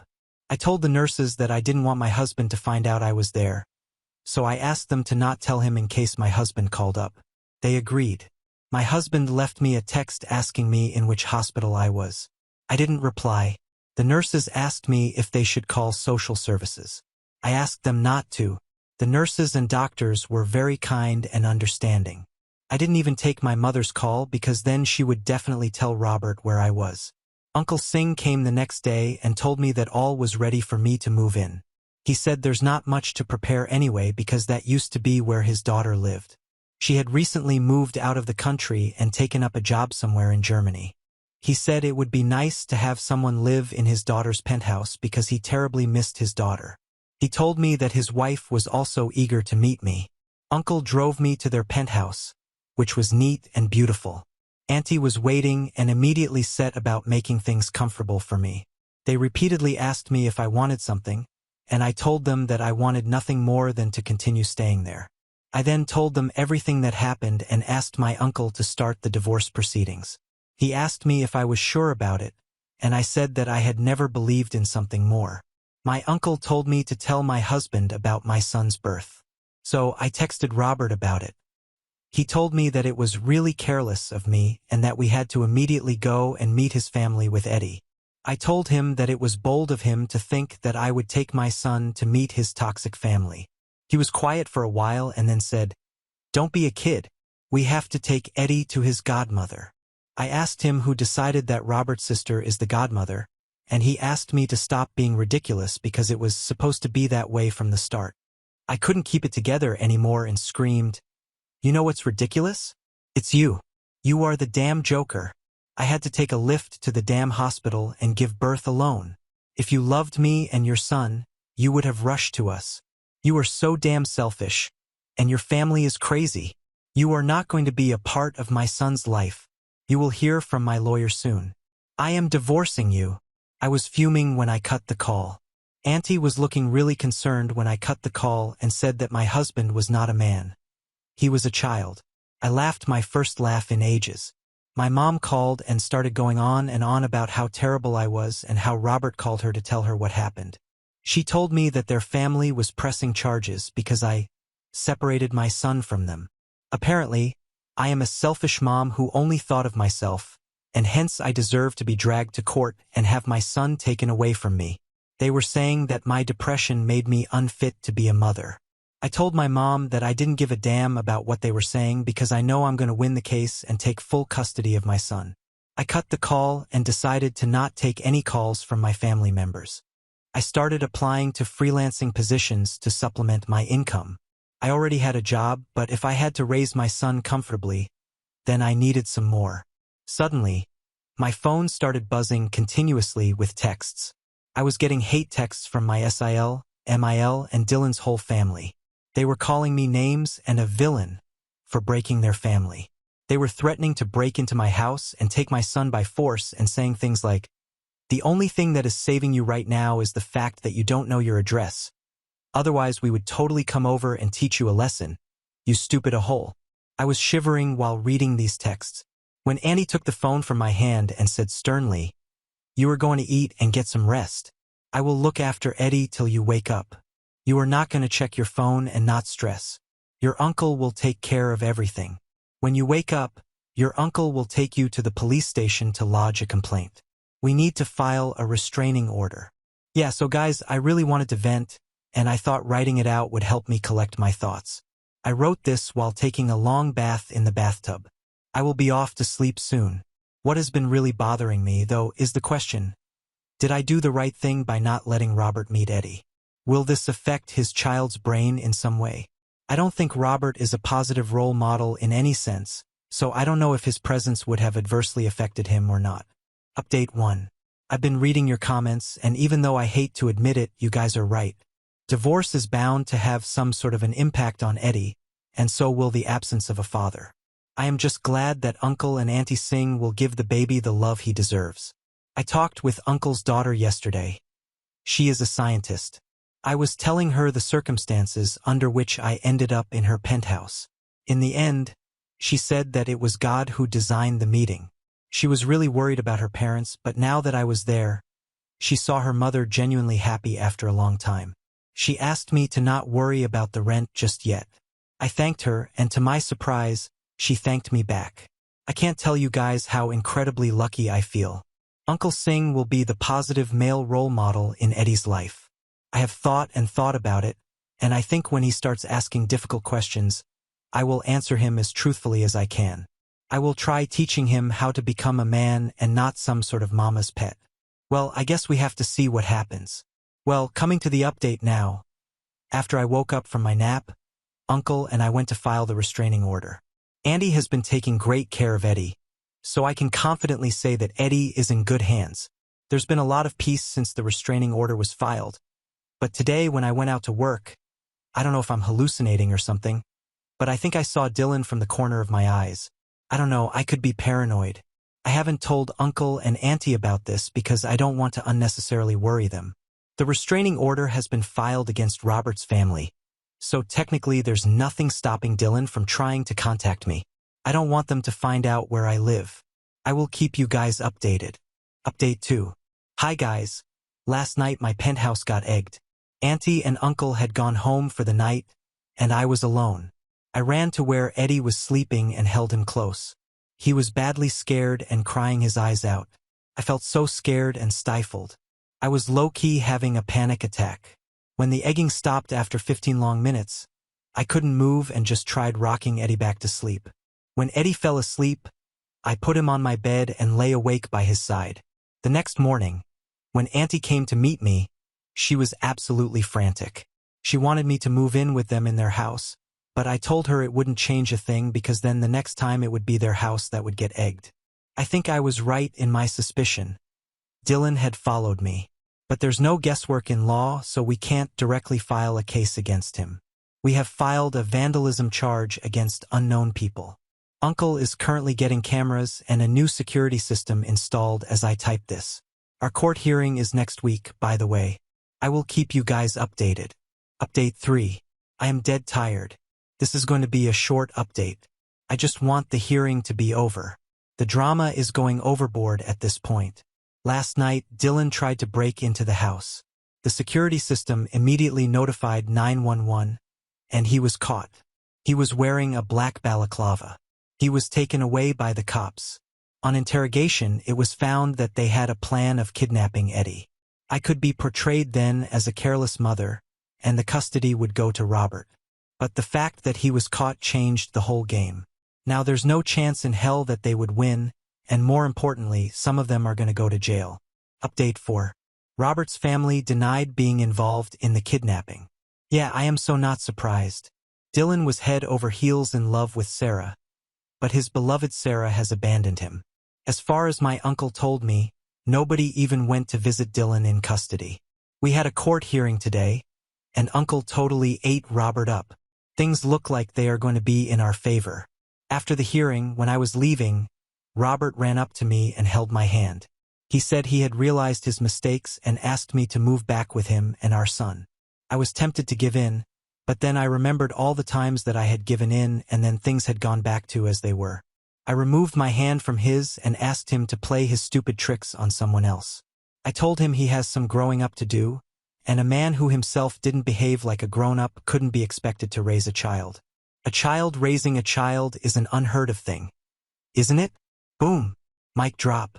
He couldn't even get a word out before I got in Uncle's car and left. I mentally fist-pumped myself for this amazing comeback. LOL. What do you guys think of my comeback? Also, wish me luck for the next hearing. Update 5. Guess who got the custody of Eddie and mass child support? None other than your girl, Selena. The only thing is that Robert got visiting rights. I don't think it will be nice to deprive my child of his father, so I am not going to appeal it, even though I am sure that if I do appeal it, we would win. I don't want Eddie to grow up and blame my selfish desire to win as the reason for his dad being someone he doesn't know. I told Robert exactly this, but I said that I have a condition. He can never take Eddie to meet his grandmother and sister.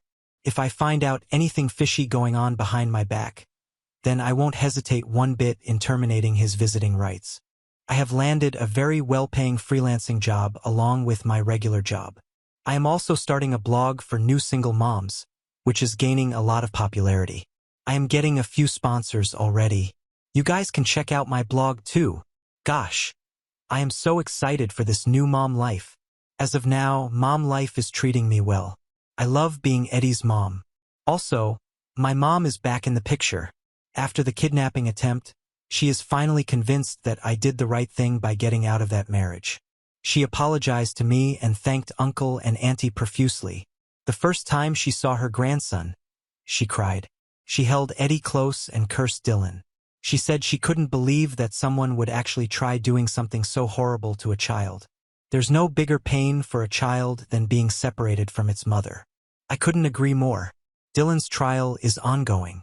Uncle says that with that kind of evidence against him, There's no doubt that he is going to jail. Meanwhile, Sarah is already getting married to some rich old guy whom she met at a party. Apparently, they are getting married after only dating for a week. I am getting updates of their family from a friend who stays near Robert's house. Your girl is getting all the tea, lol. Oh, by the way, I had asked Robert to move out of our house. I mean, come on, it was a gift from my side of the family, so it is only fair for him to move out. He moved out this week, so I'm going to return to my old house. I am so thankful to the Singh family that I don't even know how to show it to them. I stayed with them for 2 months for free. I tried paying them rent, but they wouldn't accept it. In the end, they only took a month's rent and said that that itself was my uncle's fee for representing me, and that they wouldn't take a penny more from me. Update 6. Guys, sorry I couldn't get back to you guys sooner. I know, it has been 6 months. But gosh, being a mom is a full-time job. Thank God for my mom and auntie. They take turns to look after Eddie when I go to work. These 2 women have been a real help. I come back home to eat tasty and nutritious meals and then can spend the rest of my time playing with Eddie before he goes to sleep. My uncle visits us every weekend, and I met his daughter too, who has recently come from Germany. She stayed a week with us, and she is just as kind as her mom and dad. When she was about to go back to Germany, I asked her to be the godmother of my son. She hugged me and Eddie and cried her eyes out. My cousin, the one who gifted the house, is the godfather of Eddie. When I told him what all had taken place in the last 6 months, he was not surprised. He said that he always got immature vibes from Robert and had doubts. He was just sorry that he couldn't be there for me during that time because he was out of the country himself. So I couldn't get in touch with him, and even if I had managed that, it wouldn't have been of any help. These few months have been the time of many of Eddie's firsts. He learned to roll over and try crawling. He also said his first word, B. My mom tells me that it's just a random sound that he made. But hello, he really likes his Bumblebee soft toy. Robert keeps on sending new toys every month. He visited us last week, and it was really awkward between us. Kind of hurt me too that the man I loved so much has become a stranger. But I guess that's life. Bad things happen, but one has to keep their head up. I left Robert alone to play with Eddie. It was a good idea because I could get a lot of work done as Robert looked after the baby. When I was done with all my work, Robert had already put baby Eddie to sleep. He was lying on Robert's chest, and he looked absolutely tiny and fragile.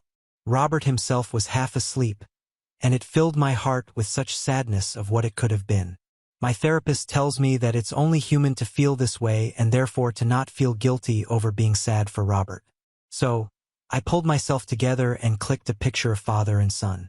I got that picture framed and gifted it to Robert on his birthday. He looked at it for a long time and then thanked me. I think that there's a significant change that has taken over him now that he is a father, a change that was a long time coming. Now on to the next story. Story 6. My wife returned from a work retreat with a hickey. She swears it's a bug bite, but I'm not convinced. I'm at a loss. How do I move forward? February 21st, 2025. I'm 27, male, in a fight with my wife, 28, female. We've had fights before, but not this bad. I'm at a loss on how to proceed. For context, we're college sweethearts, married for almost 6 years. We have a daughter, female. Our relationship was never perfect or without challenges. We faced some family opposition with cultural differences, but we've made it work. She's my first love and my best friend. My wife works in a corporation. Her job has annual work retreats that last for about a week. This year was in Vegas. I usually arrange my work schedule and tag along with her, and we make our own trip out of it. We couldn't this year. Our daughter gets major anxiety traveling long distances. We're working on it, but she wasn't budging, and we decided to choose our battles, so I stayed behind and held down the fort at home. The change of plans was a bummer because the trip was part of us reconnecting as both a couple and as a family. My wife's work hours have taken a toll, and her work-life balance leaves much to be desired. We entertained the idea of her skipping the retreat. Attendance is optional, but it's generally frowned upon if you don't, and my wife's making connections in her field. She grew increasingly weird. We have a system. If either of us is away for extended periods, we keep in contact.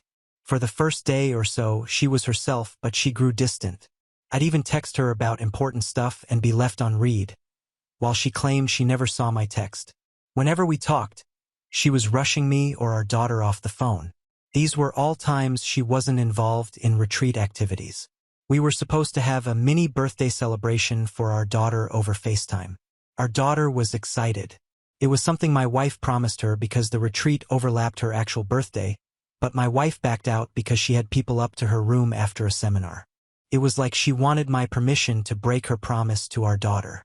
I told her I wasn't offering that, nor making her keep her word. She said I wasn't being fair and this was a networking opportunity. They were business-oriented and wouldn't understand her stepping away for family time. I said her decision is her decision, but she'd have to explain it to our daughter. She promised her that she'd rain check the following day. Our daughter didn't understand and cried. My wife ended up hanging up and leaving me to comfort our daughter alone. That whole incident rubbed me the wrong way. I didn't like it. She didn't keep her word for the rain check either. She was documenting the retreat on social media. One coworker, 23, male, was almost in every pic/video, attached to her hip. In one pic, he had his arm too comfortably around her. IMO, he's a recent hire in my wife's department. She was asked to oversee him. I don't like the guy, he doesn't know boundaries. Once, in response to a work assignment, he texted my wife that she's exactly the kind of woman he needs to keep him in check. My wife had brushed it off. She feels bad for him because he's not fitting in. She took him under her wing during his first retreat with the team. If I'd questioned, she'd say she was tired or networking. There was always something. But I've seen her at these retreats. This wasn't like her. She was just off. The day before her return home, she complained about a bruise on her neck. She stressed it was a bug bite. I didn't actually see the bruise until she came home. I instantly thought it was a full-on hickey. She kind of brushed it off after making a big deal of it over the phone.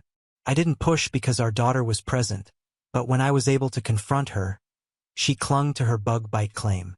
When I kept pushing, she asked what I was trying to imply. I outright said I believed she had a hickey and I didn't believe she was being honest with me. We had it out. Then she was offended and pissed at the accusation. Infidelity has always been a sore topic. Her family has a history of infidelity, so we had a pretty bad fight, and she accused me of looking to pick a fight due to the incident with our daughter's birthday. I told her it had nothing to do with that and everything to do with a hickey on her neck. The fight ended in an impasse. We're still not recovered. She swears it's a bug bite, but I'm not convinced. I've always trusted my wife. I never doubted her. But this bruise doesn't look like a bug bite. It looks like a hickey. I only feel more strongly when I consider how distant and weird she was during the Vegas retreat. Now she's been wearing turtlenecks ever since. And we're caught between arguing and her dousing our daughter and me with affection. Communication usually prevails for us, but not now. I think my accusation pushed us to a new level of argument. I'm at a loss here. I really need outside perspectives. How do I move forward? Relevant comments. Comment 1. I'm not saying it's impossible, but I've never gotten a bug bite that looked like a hickey. Did she show you her phone or provide any proof that could support her innocence? Or just dismiss you? The extra affection is a common move from guilt-ridden cheaters. Even if we stretch the imagination and believe it is a bug bite, she wasn't acting trustworthy. Nor was she a good mother while she was in Vegas, and she needs to address and correct that. OP. No, I haven't had access to her phone. We usually have an open phone policy, but it's not something we've ever really done. I'm sure it'll be another argument. Comment 2. Why did you go on work trips with her in the past? Did she want you to, or did you not want her to go alone? What is and why is it necessary to have the system when one of you is away? Whose idea was the FaceTime birthday celebration?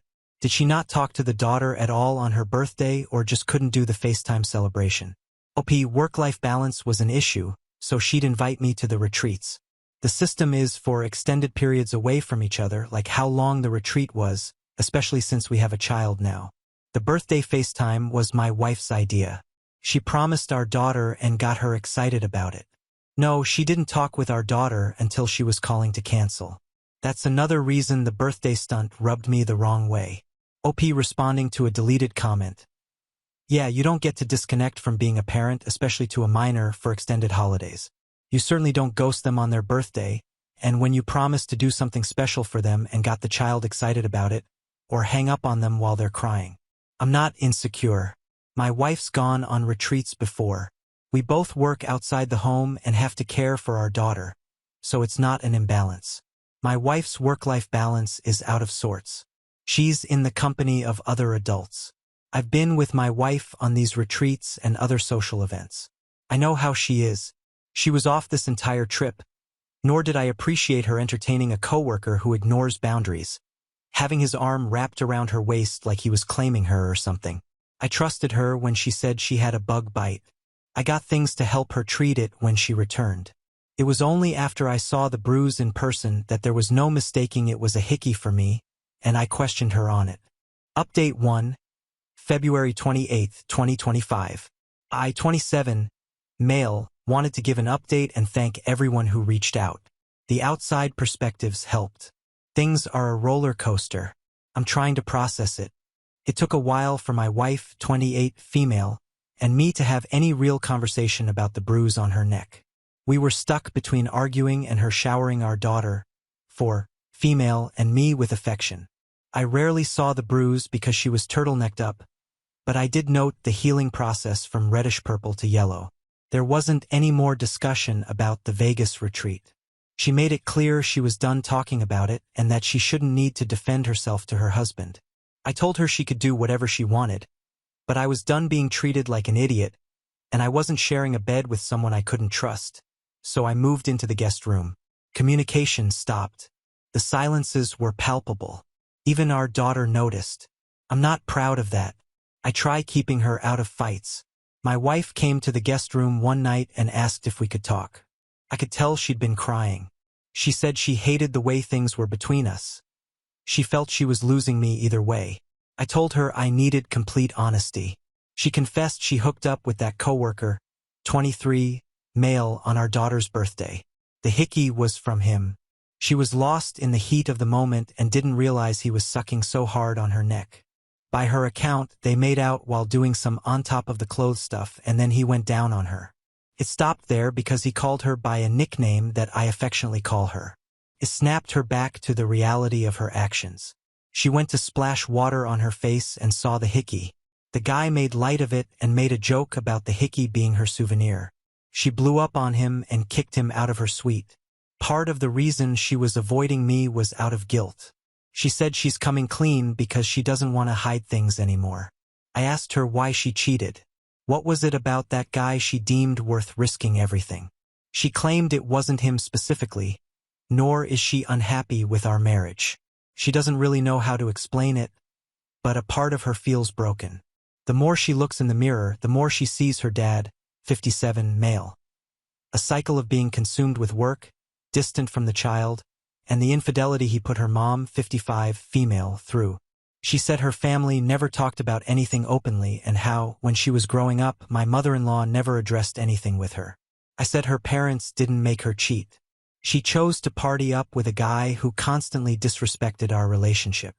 These were all her decisions, and she, at any point, could have chosen our family. She agreed. She wants to blame her parents but realizes this is on her. She apologized for cheating and for entertaining the guy's advances. She said she'll do whatever it takes to repair it. Go to HR, quit her job, counseling, anything. She wants to make everything right. I told her I don't know what right looks like, or if that's possible for us anymore. I knew we had our problems, but I thought there wasn't anything we couldn't talk about. She insisted we still could talk it out. We didn't have to give up on us. She tried giving this rally cry for our relationship, but I felt very numb. I said I didn't recognize her, not just the betrayal of our vows, but also how she treated our daughter. She's like a stranger. She feels she failed as a wife and mom, but she loves us both beyond words and wants our life together and our family intact. I told her I couldn't give her the answer she wanted and thought we needed to separate and reevaluate. She didn't want separation. She felt we should stay together in our home, but I told her a separation was happening. Either she was leaving the home or I was with our daughter. She consented to leaving so as to best not uproot our daughter so much. She asked for our daughter not to be taken away from her. My wife's staying with my in-laws. I know that's difficult in itself because she doesn't have the best relationship with her parents. One of the hardest parts is the shift for our daughter. Right now, she believes her mom's just busy with work as usual. She hasn't questioned it too much. My mother-in-law called the other day. She made no excuses for my wife, but she's advocating for us to work through it. She told me times when she heard my wife describe me as the anchor she always wanted. She believes there's something worth fighting for if I'm open. Despite some family opposition we faced throughout our relationship, my mother-in-law was always a supporter of us. I'm even more at a loss. I never imagined this kind of betrayal from my wife. She was my safe place. I feel numb yet broken. I'm in love with her. That hasn't changed. But I don't see myself, her, our relationship or our family the same. Everything's more tense because it's fresh. I think this period of separation is for the best.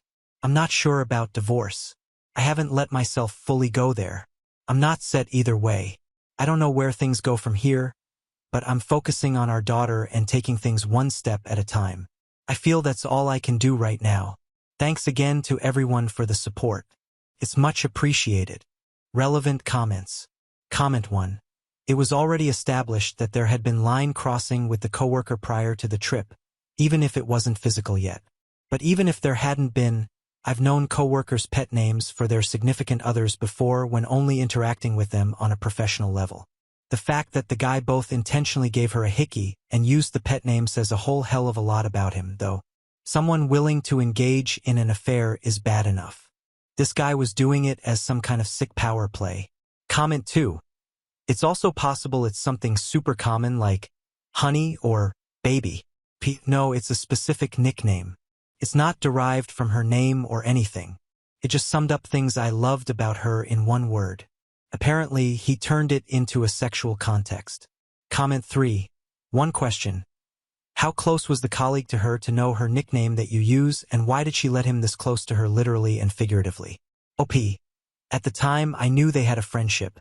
She was asked to mentor him as he joined her department, so she took him under her wing and was supposed to be showing him the ropes. They would text and stuff and he would cross boundaries. His texts increasingly read like a guy fishing for an opportunity. My wife shut the idea down as not even a factor for her, and I chose to trust my wife because I never had a reason to doubt her before. As far as the nickname, it was something only I called her, but it wasn't like a secret thing. I called her by it in front of others and our daughter. She claims the guy overheard me say it when she had me on speaker once and he asked her about it after. Update 2, March 14, 2025. Thank you again to everyone. I, 27, male, couldn't respond to every message, but everything's appreciated. I wanted to provide an update. Things have been a little chaotic with the new status quo after my wife's, 28, female affair, but I'm taking everything one step at a time. My wife and I explained the separation to our daughter, for female in simple, concrete terms and reassured her that we both still love her. Without going into the reasons behind the separation, our daughter's always been an observant kid, but I don't think the separation has hit her yet. She doesn't see the difference between her mom not being home and her usual busy with work. During visits, she's more distant towards her mom and clings to me. My wife attempted to play with her on this toy set, but our daughter wasn't having it and shouted at her mom that she didn't want to play with her. The disconnect between my daughter and wife hurts in a way I'm still processing. I knew my wife's work-life balance took its toll pre-Vegas.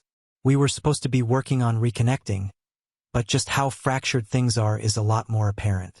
Our daughter interacts very little with her mom and becomes quiet around her, like she does with strangers. I feel at her age, we as her parents should be who she's closest with and not this disconnected from her mom. Their dynamic is something I've been reflecting on. My main focus is making sure my daughter's okay through all of this. As far as between my wife and me, she's advocating for us to reconcile.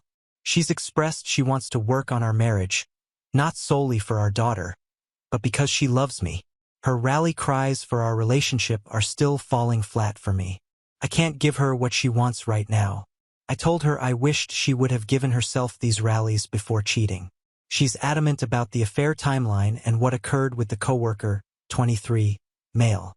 They connected because she felt bad he wasn't fitting in. He kept flirting and treating her like royalty. It started feeling good on the rougher work days. They had an emotional affair, even though she didn't label it as such at the time. The EA turned physical during the retreat. She dissociated from her life back home while away in Vegas. She still swears they had sex only once. The hickey came from foreplay, and while giving her oral, he called her my nickname for her, which shook her out of it. She snapped at him about his immature attitude with the hickey and then kicked him out of her suite. She thought she could quietly end things and salvage our marriage. I asked her if she wore her wedding ring during sex with him. She confessed that she did. Knowing this hurts like hell. To me, our wedding rings were a physical symbol of our love, commitment to our vows, and our bond. She tarnished our rings. I haven't been able to wear mine. It never hurts any less. There are just new levels to the hurt. She admits to contributing to blurred lines. She's now changed her number and claims to have cut contact with the coworker. She reported the affair to HR. The company has suspended both of them while they investigate the extent to which the affair impacted the department, coworker relations, and violated their policy. It doesn't look good for my wife in terms of power balance since she was the guy's mentor there. They're also calling into question if she gave him favoritism. Some have suggested I reach out to the coworker. I've considered it, but I'm not in a place to. I feel a lot of anger towards him. He knew exactly what he was doing with the hickey and nickname stunt. I wouldn't get anything from him except trouble. He's not worth it. I'm choosing to focus on my daughter. I've chosen to pursue marriage counseling. This isn't under the promise of reconciling, but as an assist in working through this separation as healthy as possible for our daughter. I'm still numb in a lot of ways. I never thought this would be how my marriage and family turned out. I've seen it happen to others. I've heard stories. I thought I knew what it was like, but it's nothing compared to dealing with it yourself. I don't feel like the same person anymore. I don't know how everything will pan out. It's an uphill battle, but I'm trying to show up to the battle. It's the best I can do right now. Thank you to everyone who has reached out. I appreciate the support, really. Now on to the next story. Story 7. I was ignored by my family, overshadowed by my mom's favoritism. No matter how hard I tried, I was always blamed for my sister's mistakes. I was never a favorite. That was my sister, the golden child, the person who could do no wrong. No matter how vicious she was or how much she got away with, my mother adored her. And me? I was just there, an afterthought, a shadow in my own house. It's always been this way. Growing up, I immediately realized that my opinions did not matter. My dreams were unimportant. My feelings either disregarded or mocked. My sister failed a test because I distracted her. When she lost a toy, I was very likely the cause. When she broke something, I must have pushed her. And my mother? She believed her every single time. I strived to be a perfect daughter. I worked hard, received good grades. I remained silent as they insulted me. I never acted out, never fought back. I hoped that if I demonstrated my worth, they would eventually love me as much as they loved her. However, nothing changed, and suddenly everything came crumbling down. It began with an argument. Well, they were arguing. I was just standing there, letting them rant. My sister had failed a class, and rather than accepting responsibility, blamed me again. I didn't know how. Perhaps I stressed her out. Simply by being, "You've ruined our lives," she exclaimed. I barely had time to respond before my mother added, "We'd be happier without you." And that was it. The moment that left me broken. I did not cry. I did not yell. I did not beg them to take it back. I just nodded. Then I turned around, walked to my room, got a backpack, and packed whatever I could fit. They did not stop me. They did not even watch me depart. Just like that, I was gone. I stepped outside into the night, the weight of my backpack pressing against my shoulders. However, nothing compared to the heaviness in my chest. I walked without a destination, simply putting distance between myself and the house I'd never fully called home. It was frigid, I recall that vividly. The air nipped at my skin, but I didn't shudder. I was numb. I had always imagined leaving would be spectacular, like in the movies. Maybe with tears rolling down my cheeks. Maybe with one final, lingering look at the house I was leaving. However, there was none of it. No one pursued me, nobody called my name. Nobody cared that I didn't know where to go. I had no plans, no safety net. My savings? Laughable. I had a few hundred put away from modest tutoring gigs. But I knew one thing for sure. I'd never go back. I chose a cheap motel for the night and paid for a single room with trembling hands. I glanced at the bed but couldn't make myself lie down. Instead, I sat at the small desk, the weak yellow light flickering above me, trying to decide what to do next. I did not have a degree. I didn't have any connections. I barely had any money. But I had one advantage. I'd spent my whole life being ignored, underestimated. Nobody had ever handed me anything. If I was going to succeed, I'd have to create something from nothing. I began with what I knew: studying. It sounded ludicrous at the time, but I was really excellent at it. I had spent years excelling in school, instructing other students, and assisting individuals with complicated subject objects. Maybe, just maybe, I can make that into something. The next day, I went to a small cafe, ordered the cheapest coffee on the menu, and utilized the free Wi-Fi to apply for every online tutoring opportunity one could find. I kept my charges low, just enough to entice folks to notice me. Initially, it was just enough to get by. I lived on quick noodles and dollar store foods. I rented a room in a shared apartment with 3 strangers who barely knew I existed. However, it was still better than where I had come from, because every day I awoke knowing that no one would yell at me. Nobody would blame me for their failings. Nobody would say I was wrecking their life. And it was enough. The months passed. My tutoring opportunities grew. One client became 3 multiplied into 10. I soon made enough money to move into a tiny studio apartment that was scarcely larger than a box. But it was mine. Despite all of this, my family never phoned. Not once. Not on my birthday, not on holidays, not even to see if I was alive. It hurts, as old wounds do. Deep, silent, lingering. But I assured myself, everything was good. If they did not care, neither did I. A year into my new existence, things began to alter. I had established a reputation as an instructor specializing in college entrance tests. Students from all throughout the country reached out, begging for assistance. However, I was still trading time for money, and I knew it wasn't sustainable. That's when I had an idea.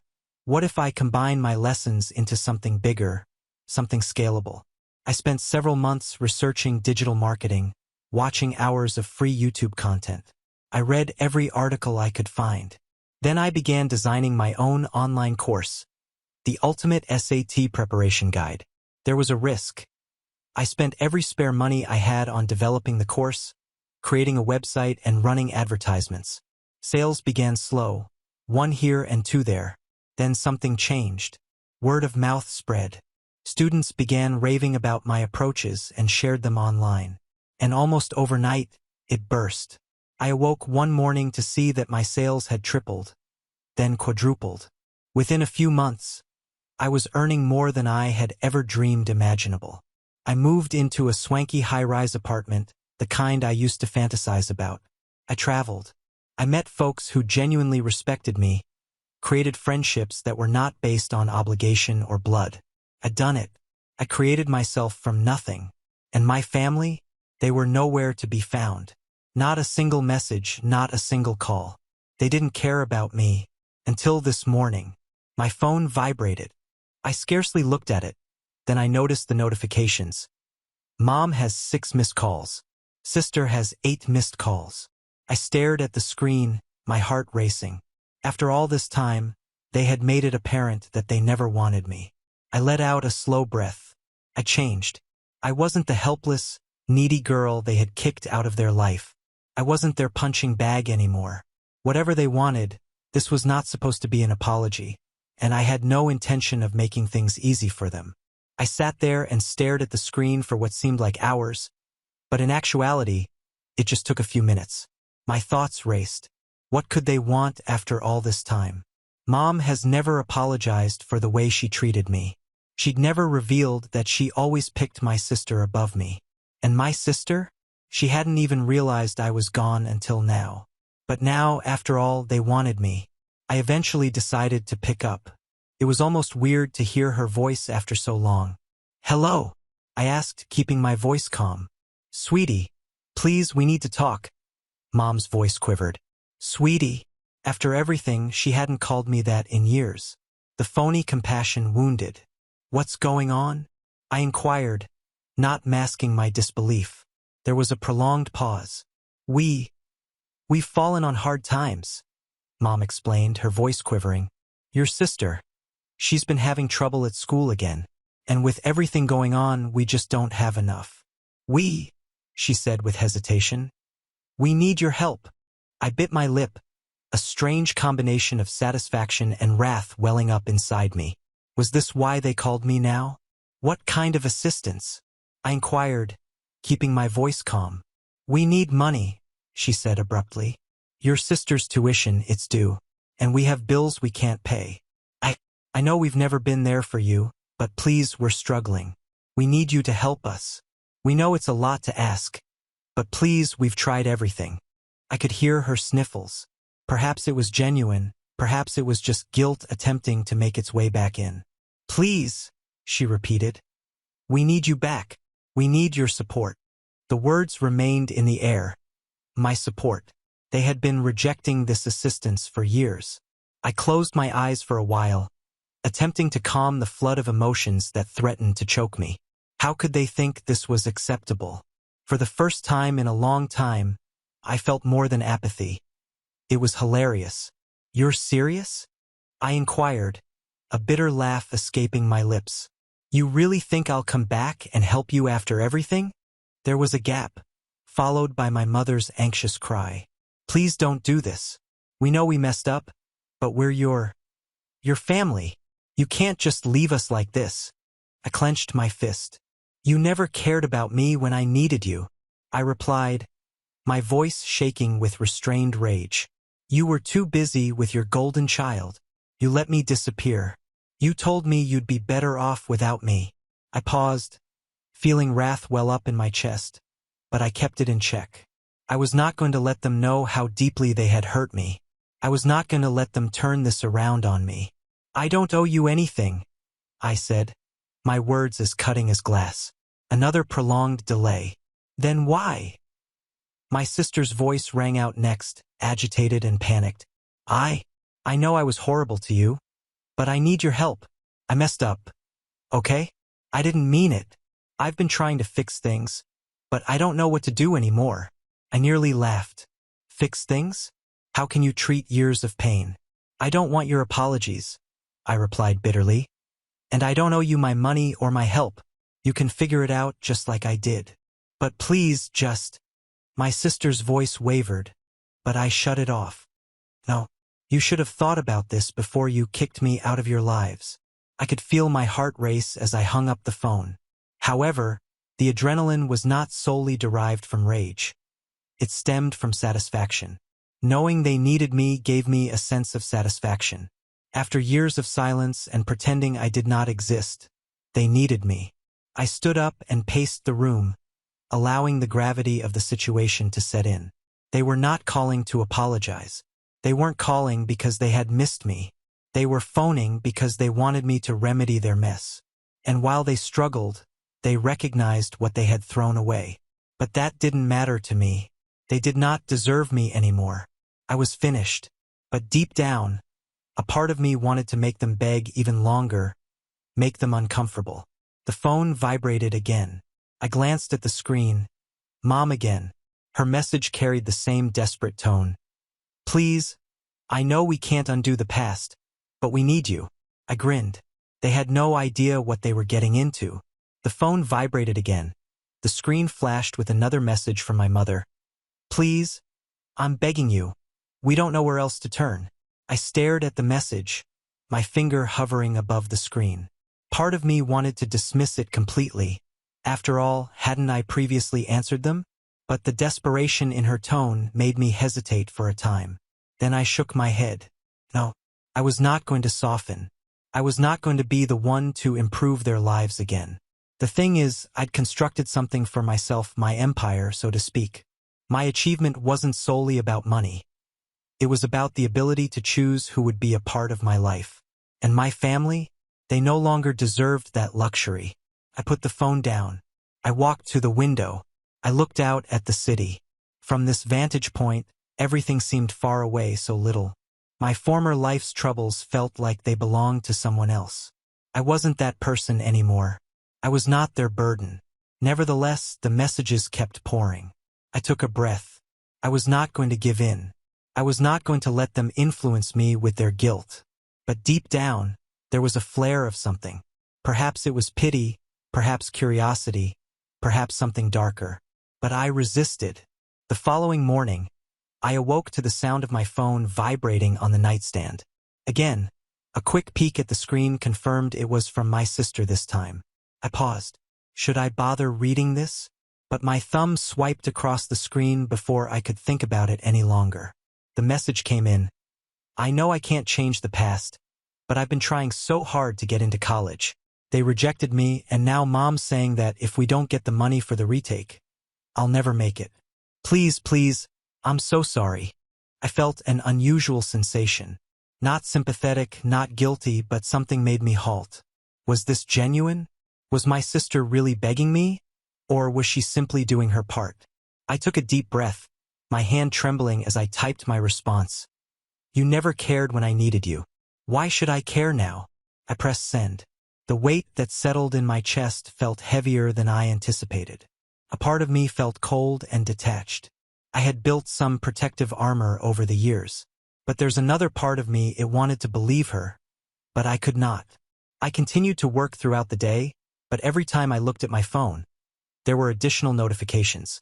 Calls, texts, voicemails. They were unrelenting. I could feel their desperation creeping through the screen, and the words, they were beginning to disintegrate under the weight of their own decisions. But what did they expect of me? They'd made their bed. They'd picked their route. Now was the time for them to face the consequences. But then, at 7 p.m., I noticed something that made my heart skip. A note from Mom. I need to talk to you. This isn't just about money. I know I messed up, we messed up, but I'm asking you as a mother to come home. I need you.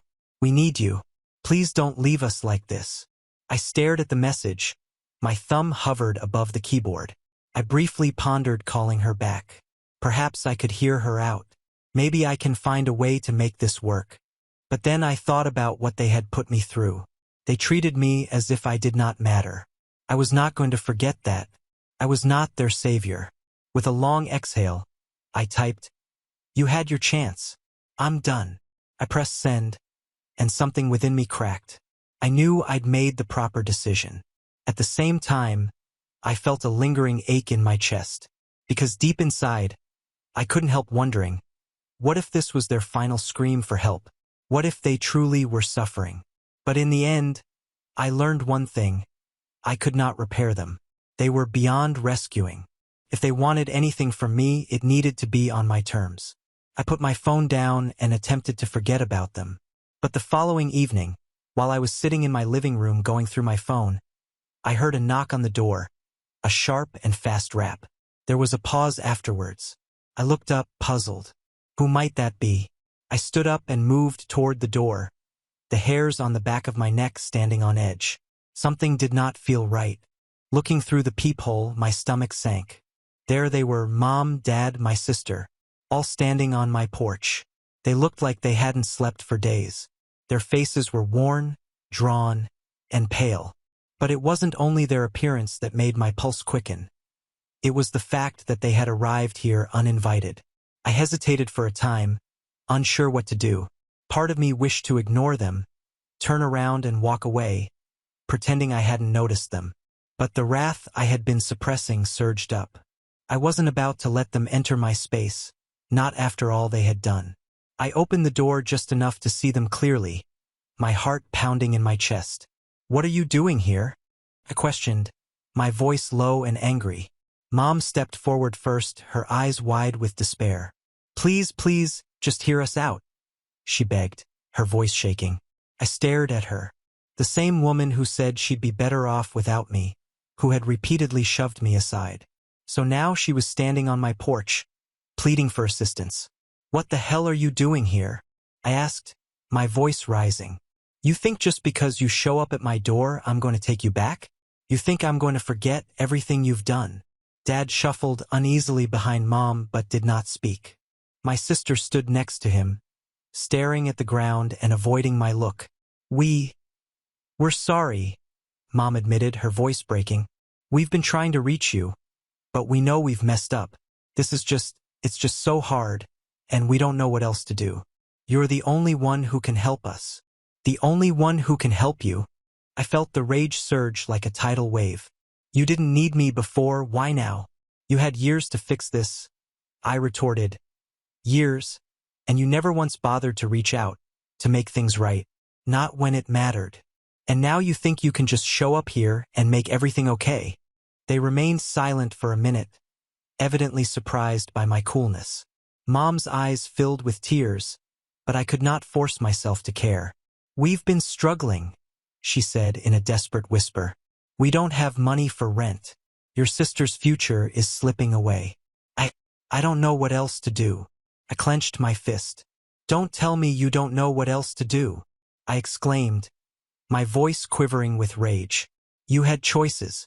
You made choices, and I wasn't part of them. But now that everything's falling apart, suddenly you want me?" Mom took a step forward, hand outstretched. "Please, just listen." I slammed the door on her face. The sound resonated throughout the home. The boom rang in my ears, and for a brief moment, I felt a rush of power. I could finally take control of this situation. But while I stood there with my hand on the door handle, something gnawed at me, something twisted in my stomach. It wasn't a case of guilt. It was terrible. It was the knowledge that they'd come here to me because they had nowhere else to go. And they had shown up not because they wanted to improve our connection, not because they were genuinely remorseful, but they needed me. And I despised it. They did not deserve me. But rage was not the only emotion I felt. A part of me wanted to hurt them, to show them how terribly they had messed up, make them suffer the consequences of their own conduct. And the fact that they assumed they could simply walk up on my doorstep, it got me angry more than anything else. I moved away from the door, leaving them standing on the other side. But they did not leave. I could hear them conversing outside. Mom was pleading. My sister was crying. Dad was attempting to console them. I couldn't take it anymore. The rage within me was tremendous, and I knew I'd regret not doing something. So I reopened the door. There they were, standing there still waiting. Desperation was written all over their features. Mom's eyes were red from crying. My sister hung her head low in shame. And Dad, he appeared defeated, like a man who had lost everything and had no idea how to get it back. For a moment, I simply stood there, taking in the view of them. The family that had harmed me. The family that had made me feel useless, invisible. So now they were here asking for assistance. But what do I owe them? Nothing.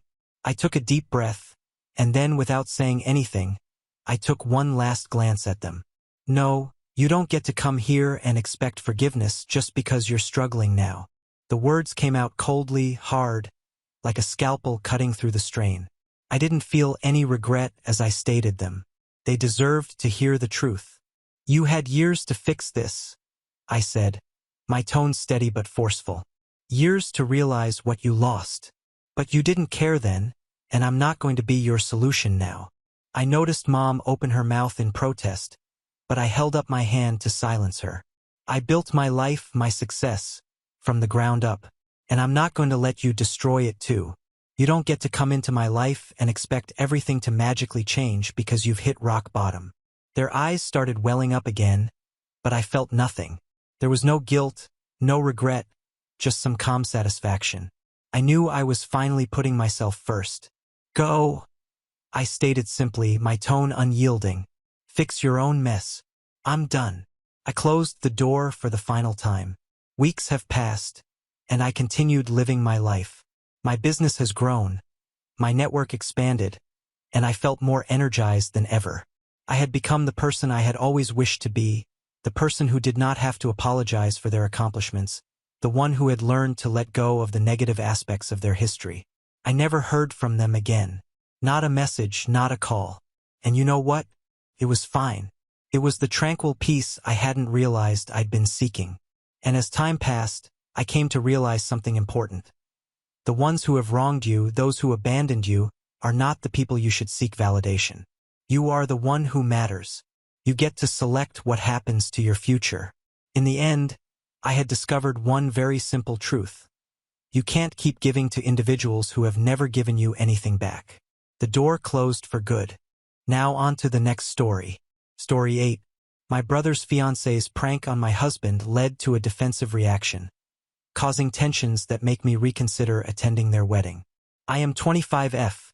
My husband is 30M. My brother, 32M, and his fiancée, 31F, recently came to visit us in our city. My partner and I are new homeowners, and they were staying with us for the first time. My brother's fiancée loves Halloween. She is also a Disney adult and has a childlike side to her, which comes out sometimes. She's just super involved/absorbed when it comes to her interests. Anyway, I'm just sharing this for context because my perspective is that she often gets carried away, and I genuinely feel what I'm going to describe was the result of one of those moments where she just took it too far and suffered some negative consequences. She is, however, taking it as a very personal attack, so we disagreed, and the disagreement resulted in my husband cutting their visit short. AKA, they were asked to leave. 31F has made comments more than a few times now since meeting him that my husband gives off a dark vibe. She is always comparing him to characters from various books she reads. It's not necessarily criticism. She always explains that they are compliments. Well, I'm not sure anymore. Her reasons for these comparisons are based on his looks, the general vibe he gives off, and his tattoo. He only has one, but it's on his hand. During this recent visit, she mentioned she would love to see someone like him get scared because she can't imagine him getting startled or letting out a scream. Scaring him became her goal during her stay with us. None of us knew about it, not even my brother. The incident causing all the trouble is that she tried to jump scare my husband in the garage. It was dark, and she ambushed him in the garage while wearing a full outfit and mask when he was returning from a run. Well, he didn't let out the scream she wanted.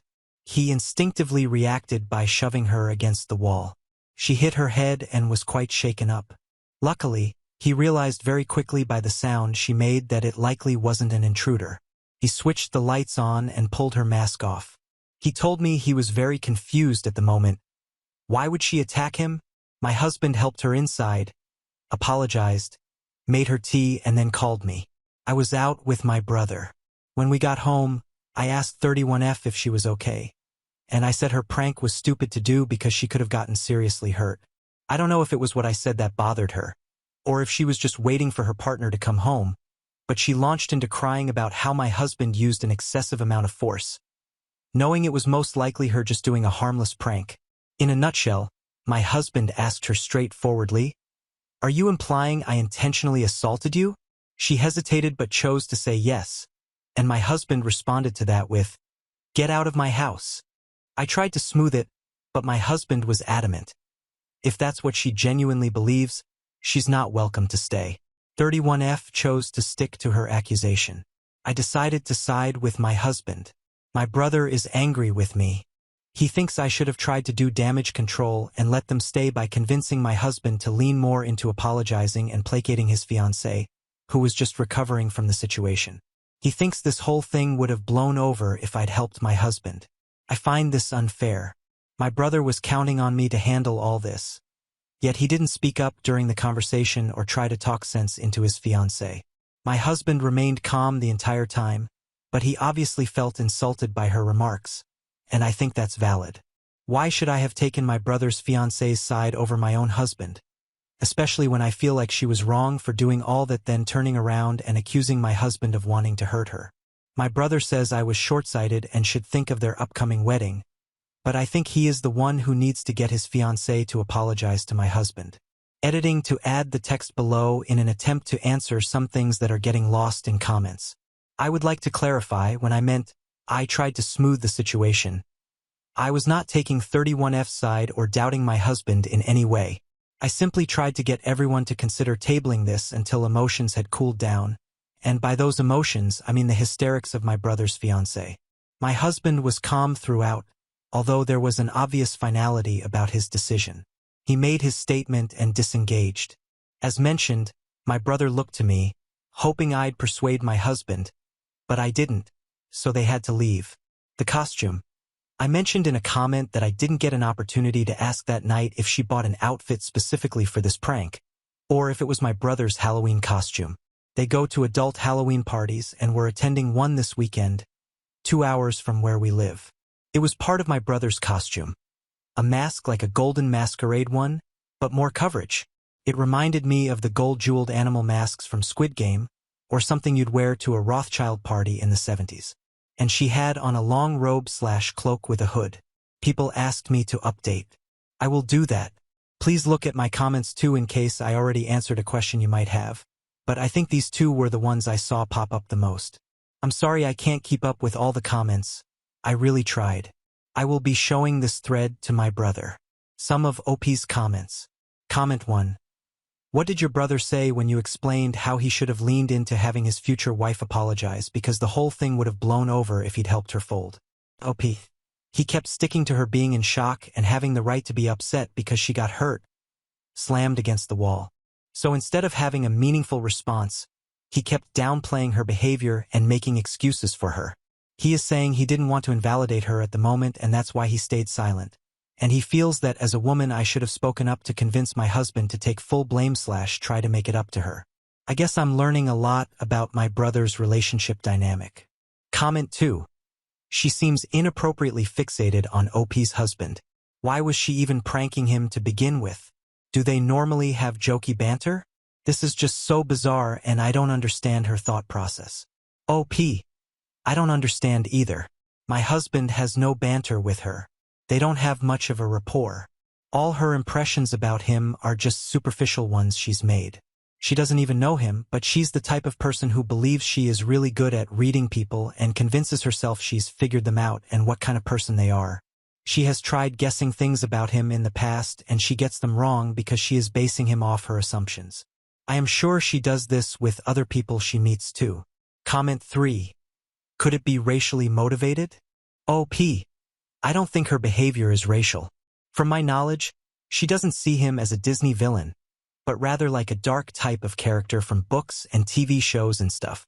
I shared her being a fan of Disney because I was trying to express that she gets really carried away by her interests, and I think she loses sight of important things because she's too focused on whatever template she's referencing.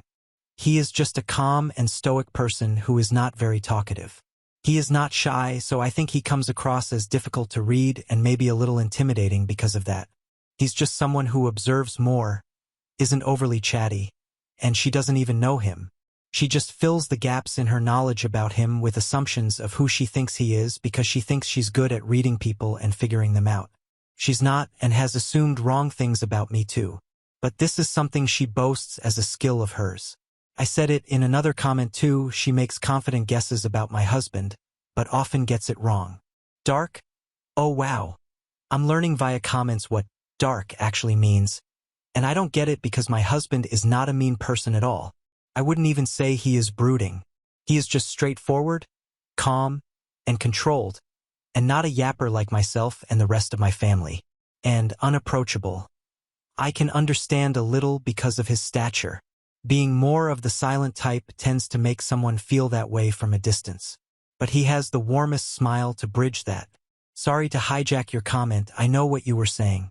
I honestly want to read some of these books now just to try and see what she sees of my husband in all this because I don't see that. Update 1. I got a lot of messages requesting an update. I have never made one before, so I hope I'm going about this correctly.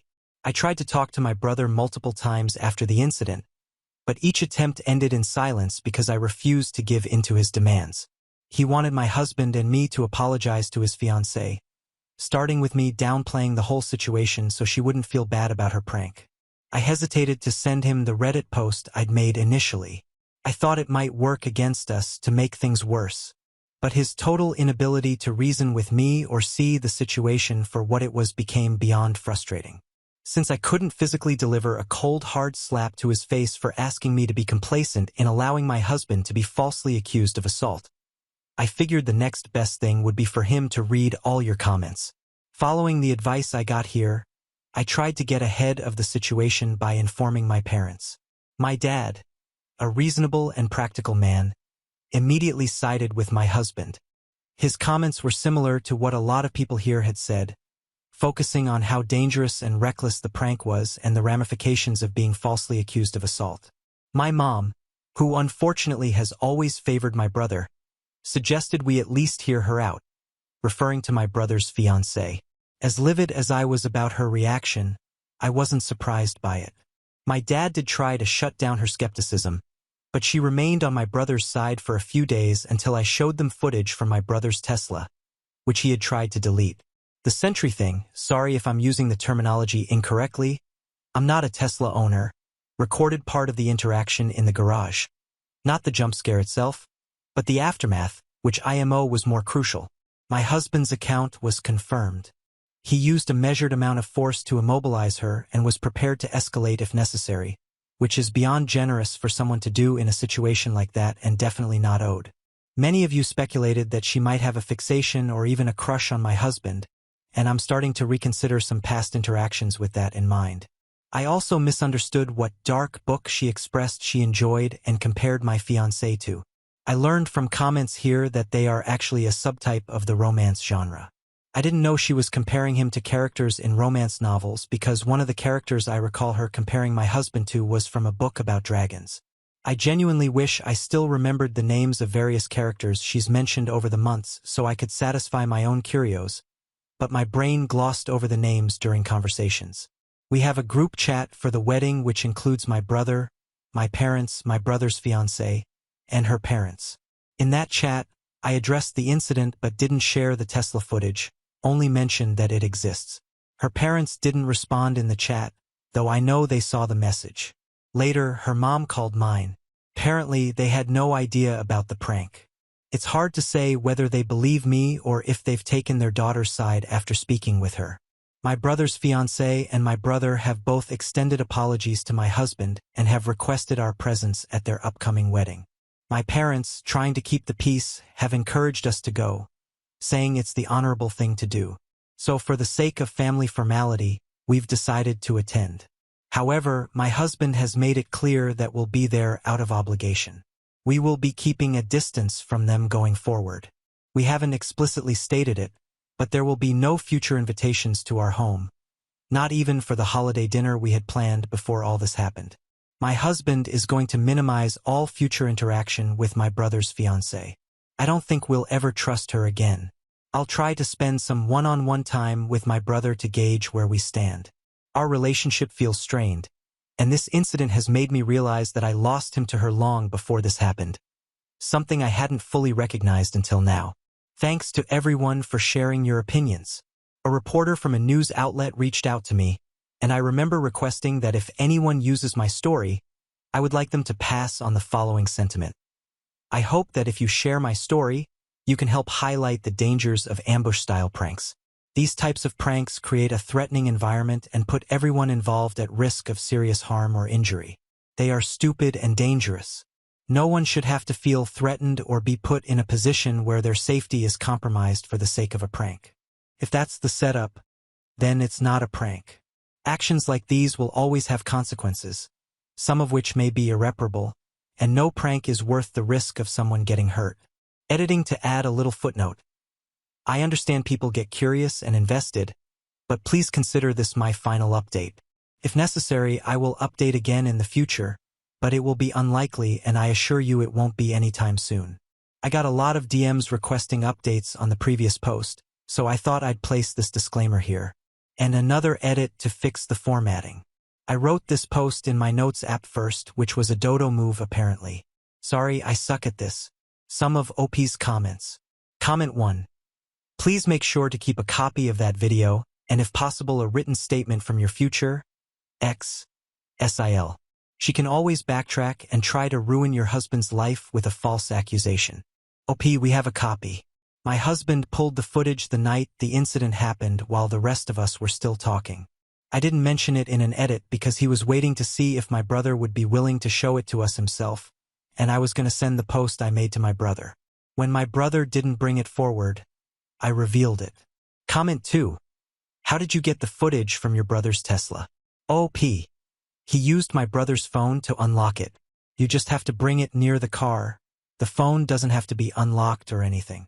He pulled up the event and recorded a video of it with his phone. I know you didn't ask, but I'll just add this next thing too so other people can see more easily since I sometimes can't keep up with answering all the comments.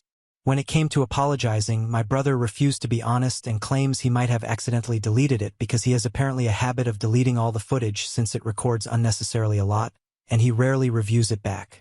He claims since my husband got in and reviewed it first, the tablet in the car didn't show the notification for him when he turned the car on when they were leaving.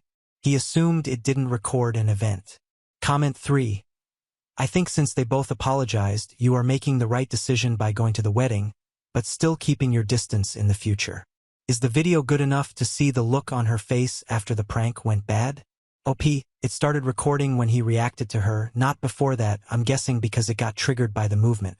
I don't own a Tesla, but from walking past it myself while my brother was staying with us, I noticed it would record me. You can see the eyeball thing when I would be grabbing something from my extra freezer, which is in our garage. I wouldn't have to touch the car or anything for this to happen. When the incident happened, my husband said it also flashed its light suddenly, which was disorienting. The recording had that ghostly night vision look in the dark, so unfortunately both parties looked a bit weird in the footage up until my husband turned the lights on. When my husband shoved her against the wall, she had the mask still on, so you can't really see the look on her face. When he pushed it off/turned on the lights, he was obscuring her so no Scooby-Doo unmasking moment was caught on camera. Right after that, he backs off and is just exasperated. She is seen fixing and smoothing her hair repeatedly and has one hand on her chest or heart, I guess. I'm sure she was shocked/scared at the moment, but she accused him of slamming her knowing who she was. And that's not true. The video confirmed he slammed her before that and just before the Tesla flashed the lights.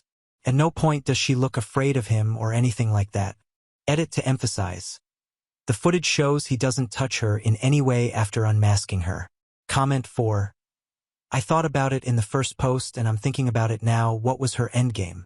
What did she want as a reaction? Or did she go in with head empty and no thoughts of energy? OP would be well advised to keep her husband far away from her STBSIL until she starts showing some evidence of keeping fiction separate from reality. OP, my take as a person who has never read much romance books, is that she just wanted to see if she could be the one to scare/startle him. Like maybe she wanted to hear a girly scream escape my otherwise stoic husband, who she doesn't really know anything about, like not even enough to compare him to some fictional guys. I feel like this by itself would be viewed as an accomplishment by her if she could claim she is the only one who has gotten such a reaction from him. Brag about it. Seems juvenile, but she has bragged about similar things. Comment 5. Out of interest, is your husband objectively/conventionally attractive? OP, maybe not in the chiseled male underwear model who looks too perfect kind of way, but he is objectively handsome. He is very tall with dark hair, athletic, and has good bone structure. But he's not flashy or someone who likes to draw attention to himself, so I don't know if his personality fits. He isn't brooding or morally gray or domineering. He is reserved, hard to read. I said in the other post that maybe his persona can come across intimidating from a distance because he's not very chatty and doesn't yap. But his smile can bridge that easily. He's not menacing or macho or controlling or cocky. I don't think he has any of those super toxic traits which probably add to the tension in those books. OP. That's definitely my main concern, having an irreversible falling out with my brother because of her. As it stands right now, my brother feels so unreachable. Even my dad is struggling to connect with him. We're both worried this marriage is a mistake or something is going on with him that makes him feel he has to go through with it, so much so that he's unwilling to talk to us or even pause to reconsider. Comment 6. Okay, I'm guessing a slightly spicy book with dragons. Fourth Wing by Rebecca Yarros. The male lead is on the darker side. His name is Zayden Ryerson. I love reading, so if anyone has any other ideas I'd like to hear about it. I can't imagine your brother taking the side of his fiancée pranking your husband. It screams obvious crush. let alone him choosing to marry her. Oh guys, tism for the sleuthing. It's killing me not knowing what references she's made in the past because now I'm all of a sudden interested in trying to put myself in her brain. But IDK if this book character is correct. I read the description and Zayden is brown/tan-skinned. My husband has dark hair and a warm skin tone, but he's definitely not brown. But maybe it's not about the looks. I laughed when in the description it says his features are harsh and utterly perfect, as if an artist spent their lifetime carving and sculpting them, yet alone a year on his mouth. Comment 7. Why does your husband feel obligated to go to the wedding? Oh, OP, he's only going to accompany me, so I'm the obligation. He made that known to my brother. I'm going at the request of my parents/grandparents, and if I'm super honest, I'm also going because I still hope my brother will come around and open up to me and be honest with me, because throughout this whole ordeal he hasn't been. And it just seems to me like something is wrong that he isn't sharing. Something that goes beyond this incident. So in my head, I'm giving him one final opportunity because the way things are right now, we are headed for no contact after the wedding, and I just know it will be easier for me if I feel like I did everything and have no regrets. Now on to the next story. Story 9. SIL secretly put alcohol in my drink as a prank because I never drink. When I confronted her, she called me names and said my husband was doing charity taking in orphans. I, 29F, don't drink alcohol. The short answer to the reason for this is I grew up with two highly abusive alcoholic parents. It took me a lot of self-work and therapy to even be able to be in the same room as people that are drinking. When I meet new people, I just politely turn down drinks by saying something along the lines of, I don't drink. There have obviously been some instances where people ask me why, but I never go into the traumatic details. I've never had anyone push it on to me or anything. That's what makes what happened last weekend so bizarre. On the second Saturday of every month, my husband, 30M, and his sister, 32F, throw a cookout or something along those lines for all of their childhood friends. I've always thought it was really cool that they stayed close with so many people, since I myself moved away from home and only stay in contact with one friend from school. I've been attending these hangouts ever since my husband and I started dating. There's never been any issues. I get along well with his friends and his sister. Last Saturday, my husband took my 11-year-old little brother out of town for a dad/son Sunday. We are his legal guardians. I've had custody of him since I was 20, so I went to the cookout alone this time. I've done this a couple of times before. It's always been fine. My SIL handed out the usual mimosas. I asked for just orange juice like always. When I took a sip of the drink she handed me, I immediately spit it out because I could taste champagne. I turned around to my SIL and said, "Oh, you must have given me your drink by mistake." When I turned, I noticed her and two of her friends laughing. I was so confused. I asked what was going on, and my SIL said through her giggles, "We thought it would be funny to see how you react to alcohol since we've never seen you drink it before. You should have seen your face." I was honestly just so shocked by that. My only response was, "What the hell?" As they continued laughing, I just told them I was leaving. I honestly don't even remember that drive home because I was trying to keep myself from having a panic attack. When I finally got home, I just broke down crying. My husband and brother got home shortly after that, and I couldn't hide how I was feeling even if I wanted to. My husband immediately asked me what was wrong, and I just broke down again. I hate that my brother had to see me cry. I try to keep our house as happy and safe as possible.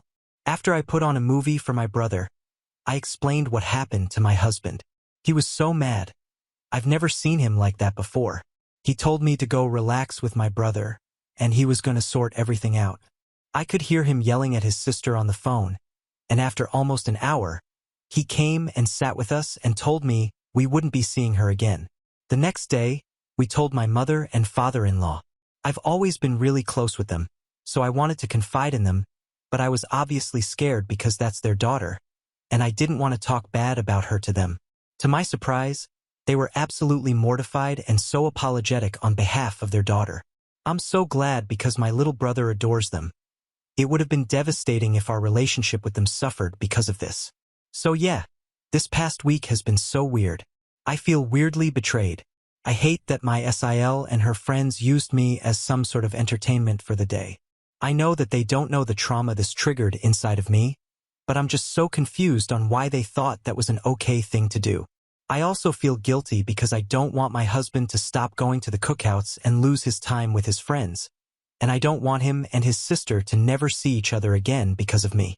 My husband is amazing and has assured me it wouldn't be my fault if they never speak again. It's just hard not to feel that way. Don't worry though. I've had a lot of emergency therapy sessions this week, and I know I'll be okay. It was just such a bizarre thing to experience. It seems like such a small, inconsequential thing to have happened to me, but it's been a crash course on trauma triggers, PTSD, etc. Typing it out has been so helpful. Thanks for listening to my ramblings. Update, December 7th, 2024. Hey guys, thank you to everyone that left me kind comments and messages on my previous post. I'll just get right into the update. A lot of you guessed right. This isn't the first time my SIL has done something like this. She is definitely what some would consider a mean girl. My husband and his parents have had multiple falling outs with her over the years, but they've been on good terms recently, until she pranked me. So yeah, I could see how my husband's immediate reaction to go no contact seemed like an overreaction, but he's dealt with a lot from her in the past. I don't want to give any specific examples because they're personal to my husband and his family. Hope you all understand. So here's what happened after my last post. After talking with my therapist and my husband, I decided I wanted to message my SIL. I asked her if she wanted to get lunch and talk about what happened. I wanted to explain some of my past to her, my PTSD diagnosis, and why what she did affected me so much. I just wanted this to be over and for us to come to an understanding. But she never responded. A couple of my husband's friends that were at the cookout when the prank happened called us to check in on me. They said they had no idea my SIL planned that, and they never would have let it happen. That's probably why she didn't clue them in on the prank. They told me that after I left, they told her it wasn't cool. After a couple of days, I just gave up hope of her messaging me back and decided to start moving on. Yesterday, my SIL blew up my husband's phone. She said some pretty awful things. To summarize, it was along the lines of, "It's not my fault your wife is a prude that is scared of champagne." She called me a bunch of names, from everything to bitch, cunt, etc. She said she never liked me and she wished my husband stayed with his high school girlfriend. They broke up when they were 18. By the way, my husband is 30 LOL. The worst thing she said was my husband was just doing charity by taking in a couple of orphans. If you don't remember, I have custody of my 11-year-old brother, and we don't have any contact with our parents because they're abusive. So yeah, some pretty awful stuff. I was honestly just shocked. I thought we got along fine. We were never best friends or anything, but I had no idea she held this much animosity towards me. Maybe she's just embarrassed and lashing out because her parents and some of her friends berated her for it. I don't know. My husband sent just one message back to her saying he never wants to see or talk to her again and then blocked her and her husband's numbers. He told his parents what happened, and they were furious too. I don't know what they said to her, but they're about as done as my husband.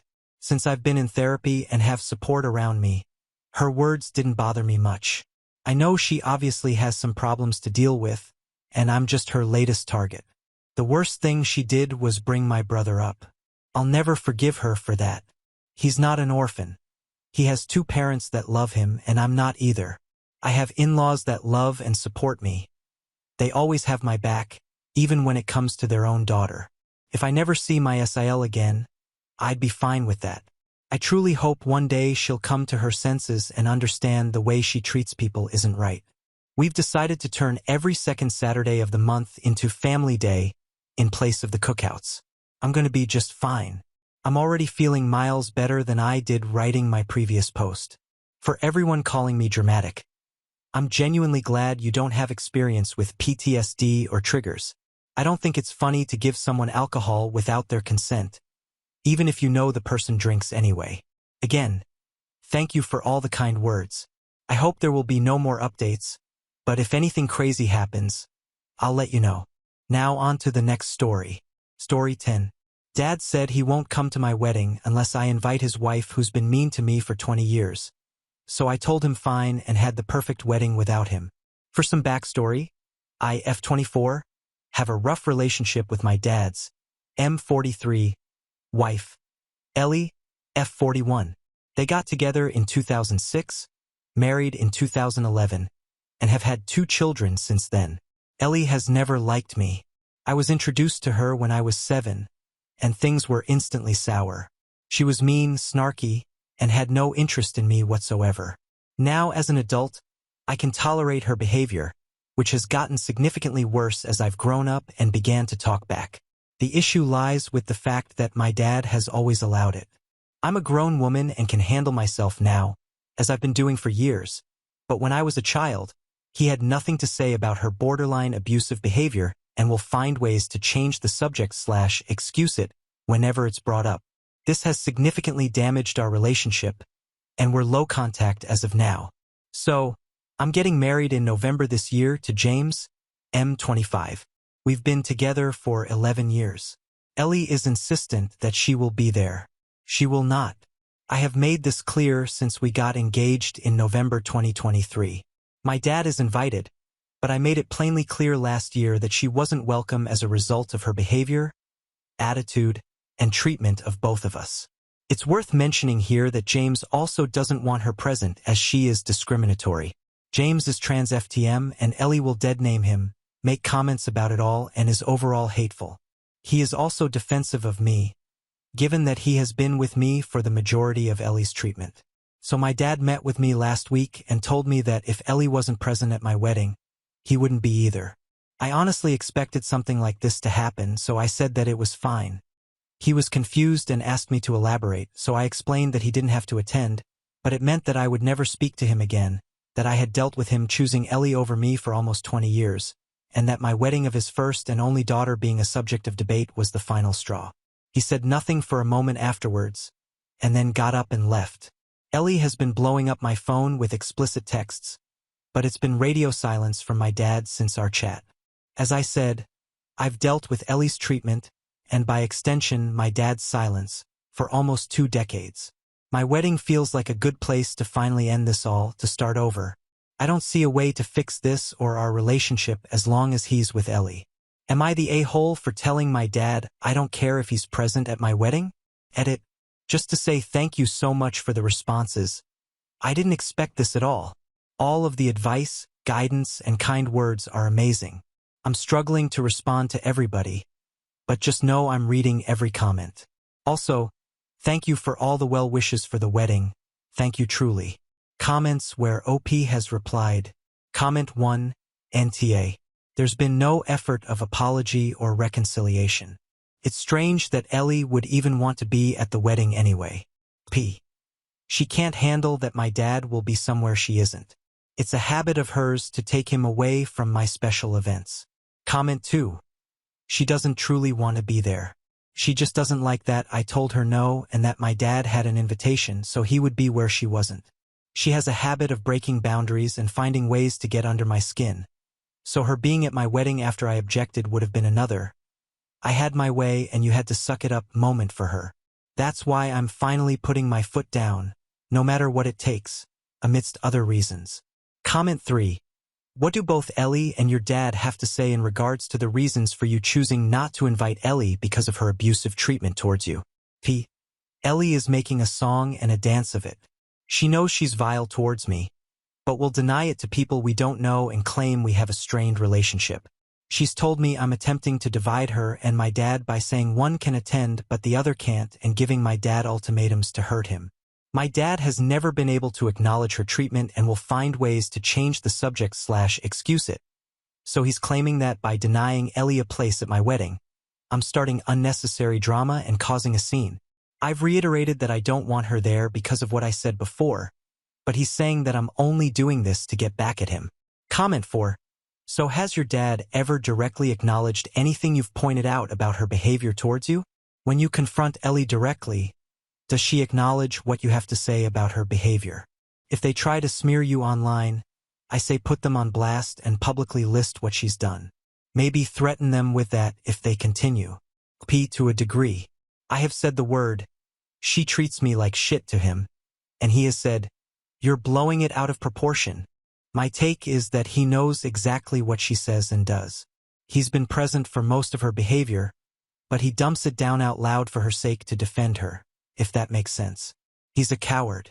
I established it long ago. Update: November 12, 2024. Firstly, thank you all so very much.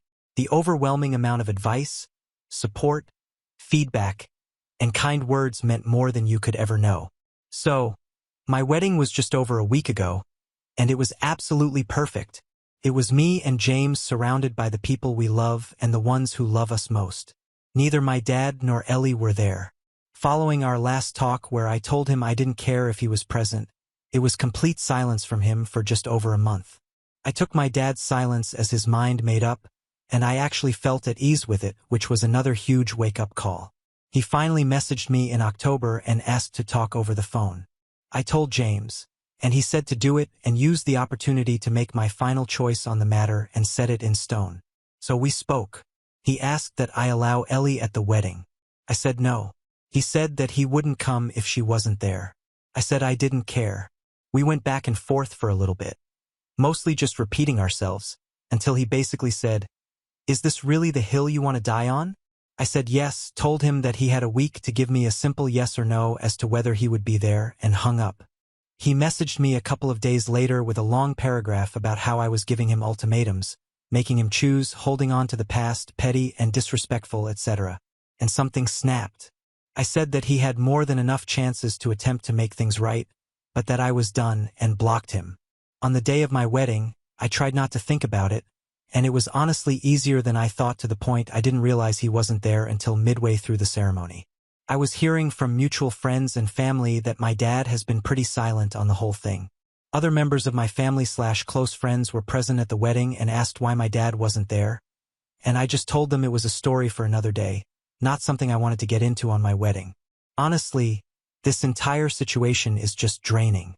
I've known for a long time that it would end in flames at some point or another, and I'm not entirely sure why I held out that little bit of hope for so long. I genuinely feel at peace for the first time in years and relieved that I no longer have to deal with him or Ellie. I'm in bed with my now husband writing this post and feeling better than ever. I've realized I gave him too much of my time and patience when he didn't deserve it. This toxic chapter of my life is done. I'm more in love with my childhood sweetheart than I thought was possible, and can't stop grinning at the fact I get to call him my husband again. Thank you so very much for the responses. You're all a lot wiser than I am. Have a great day, everyone. Additional info: OP clarifies her half-siblings. They're both young, under 10. I was out of the house as much as I could as they were growing up and left as soon as I turned 18, so I can't imagine they have much recollection of me being about. We have reached the end. If you enjoyed this video, please be sure to like and subscribe to the channel for more videos like this, and give us your thoughts about the stories in the comments section. Thank you, and see you in the next video.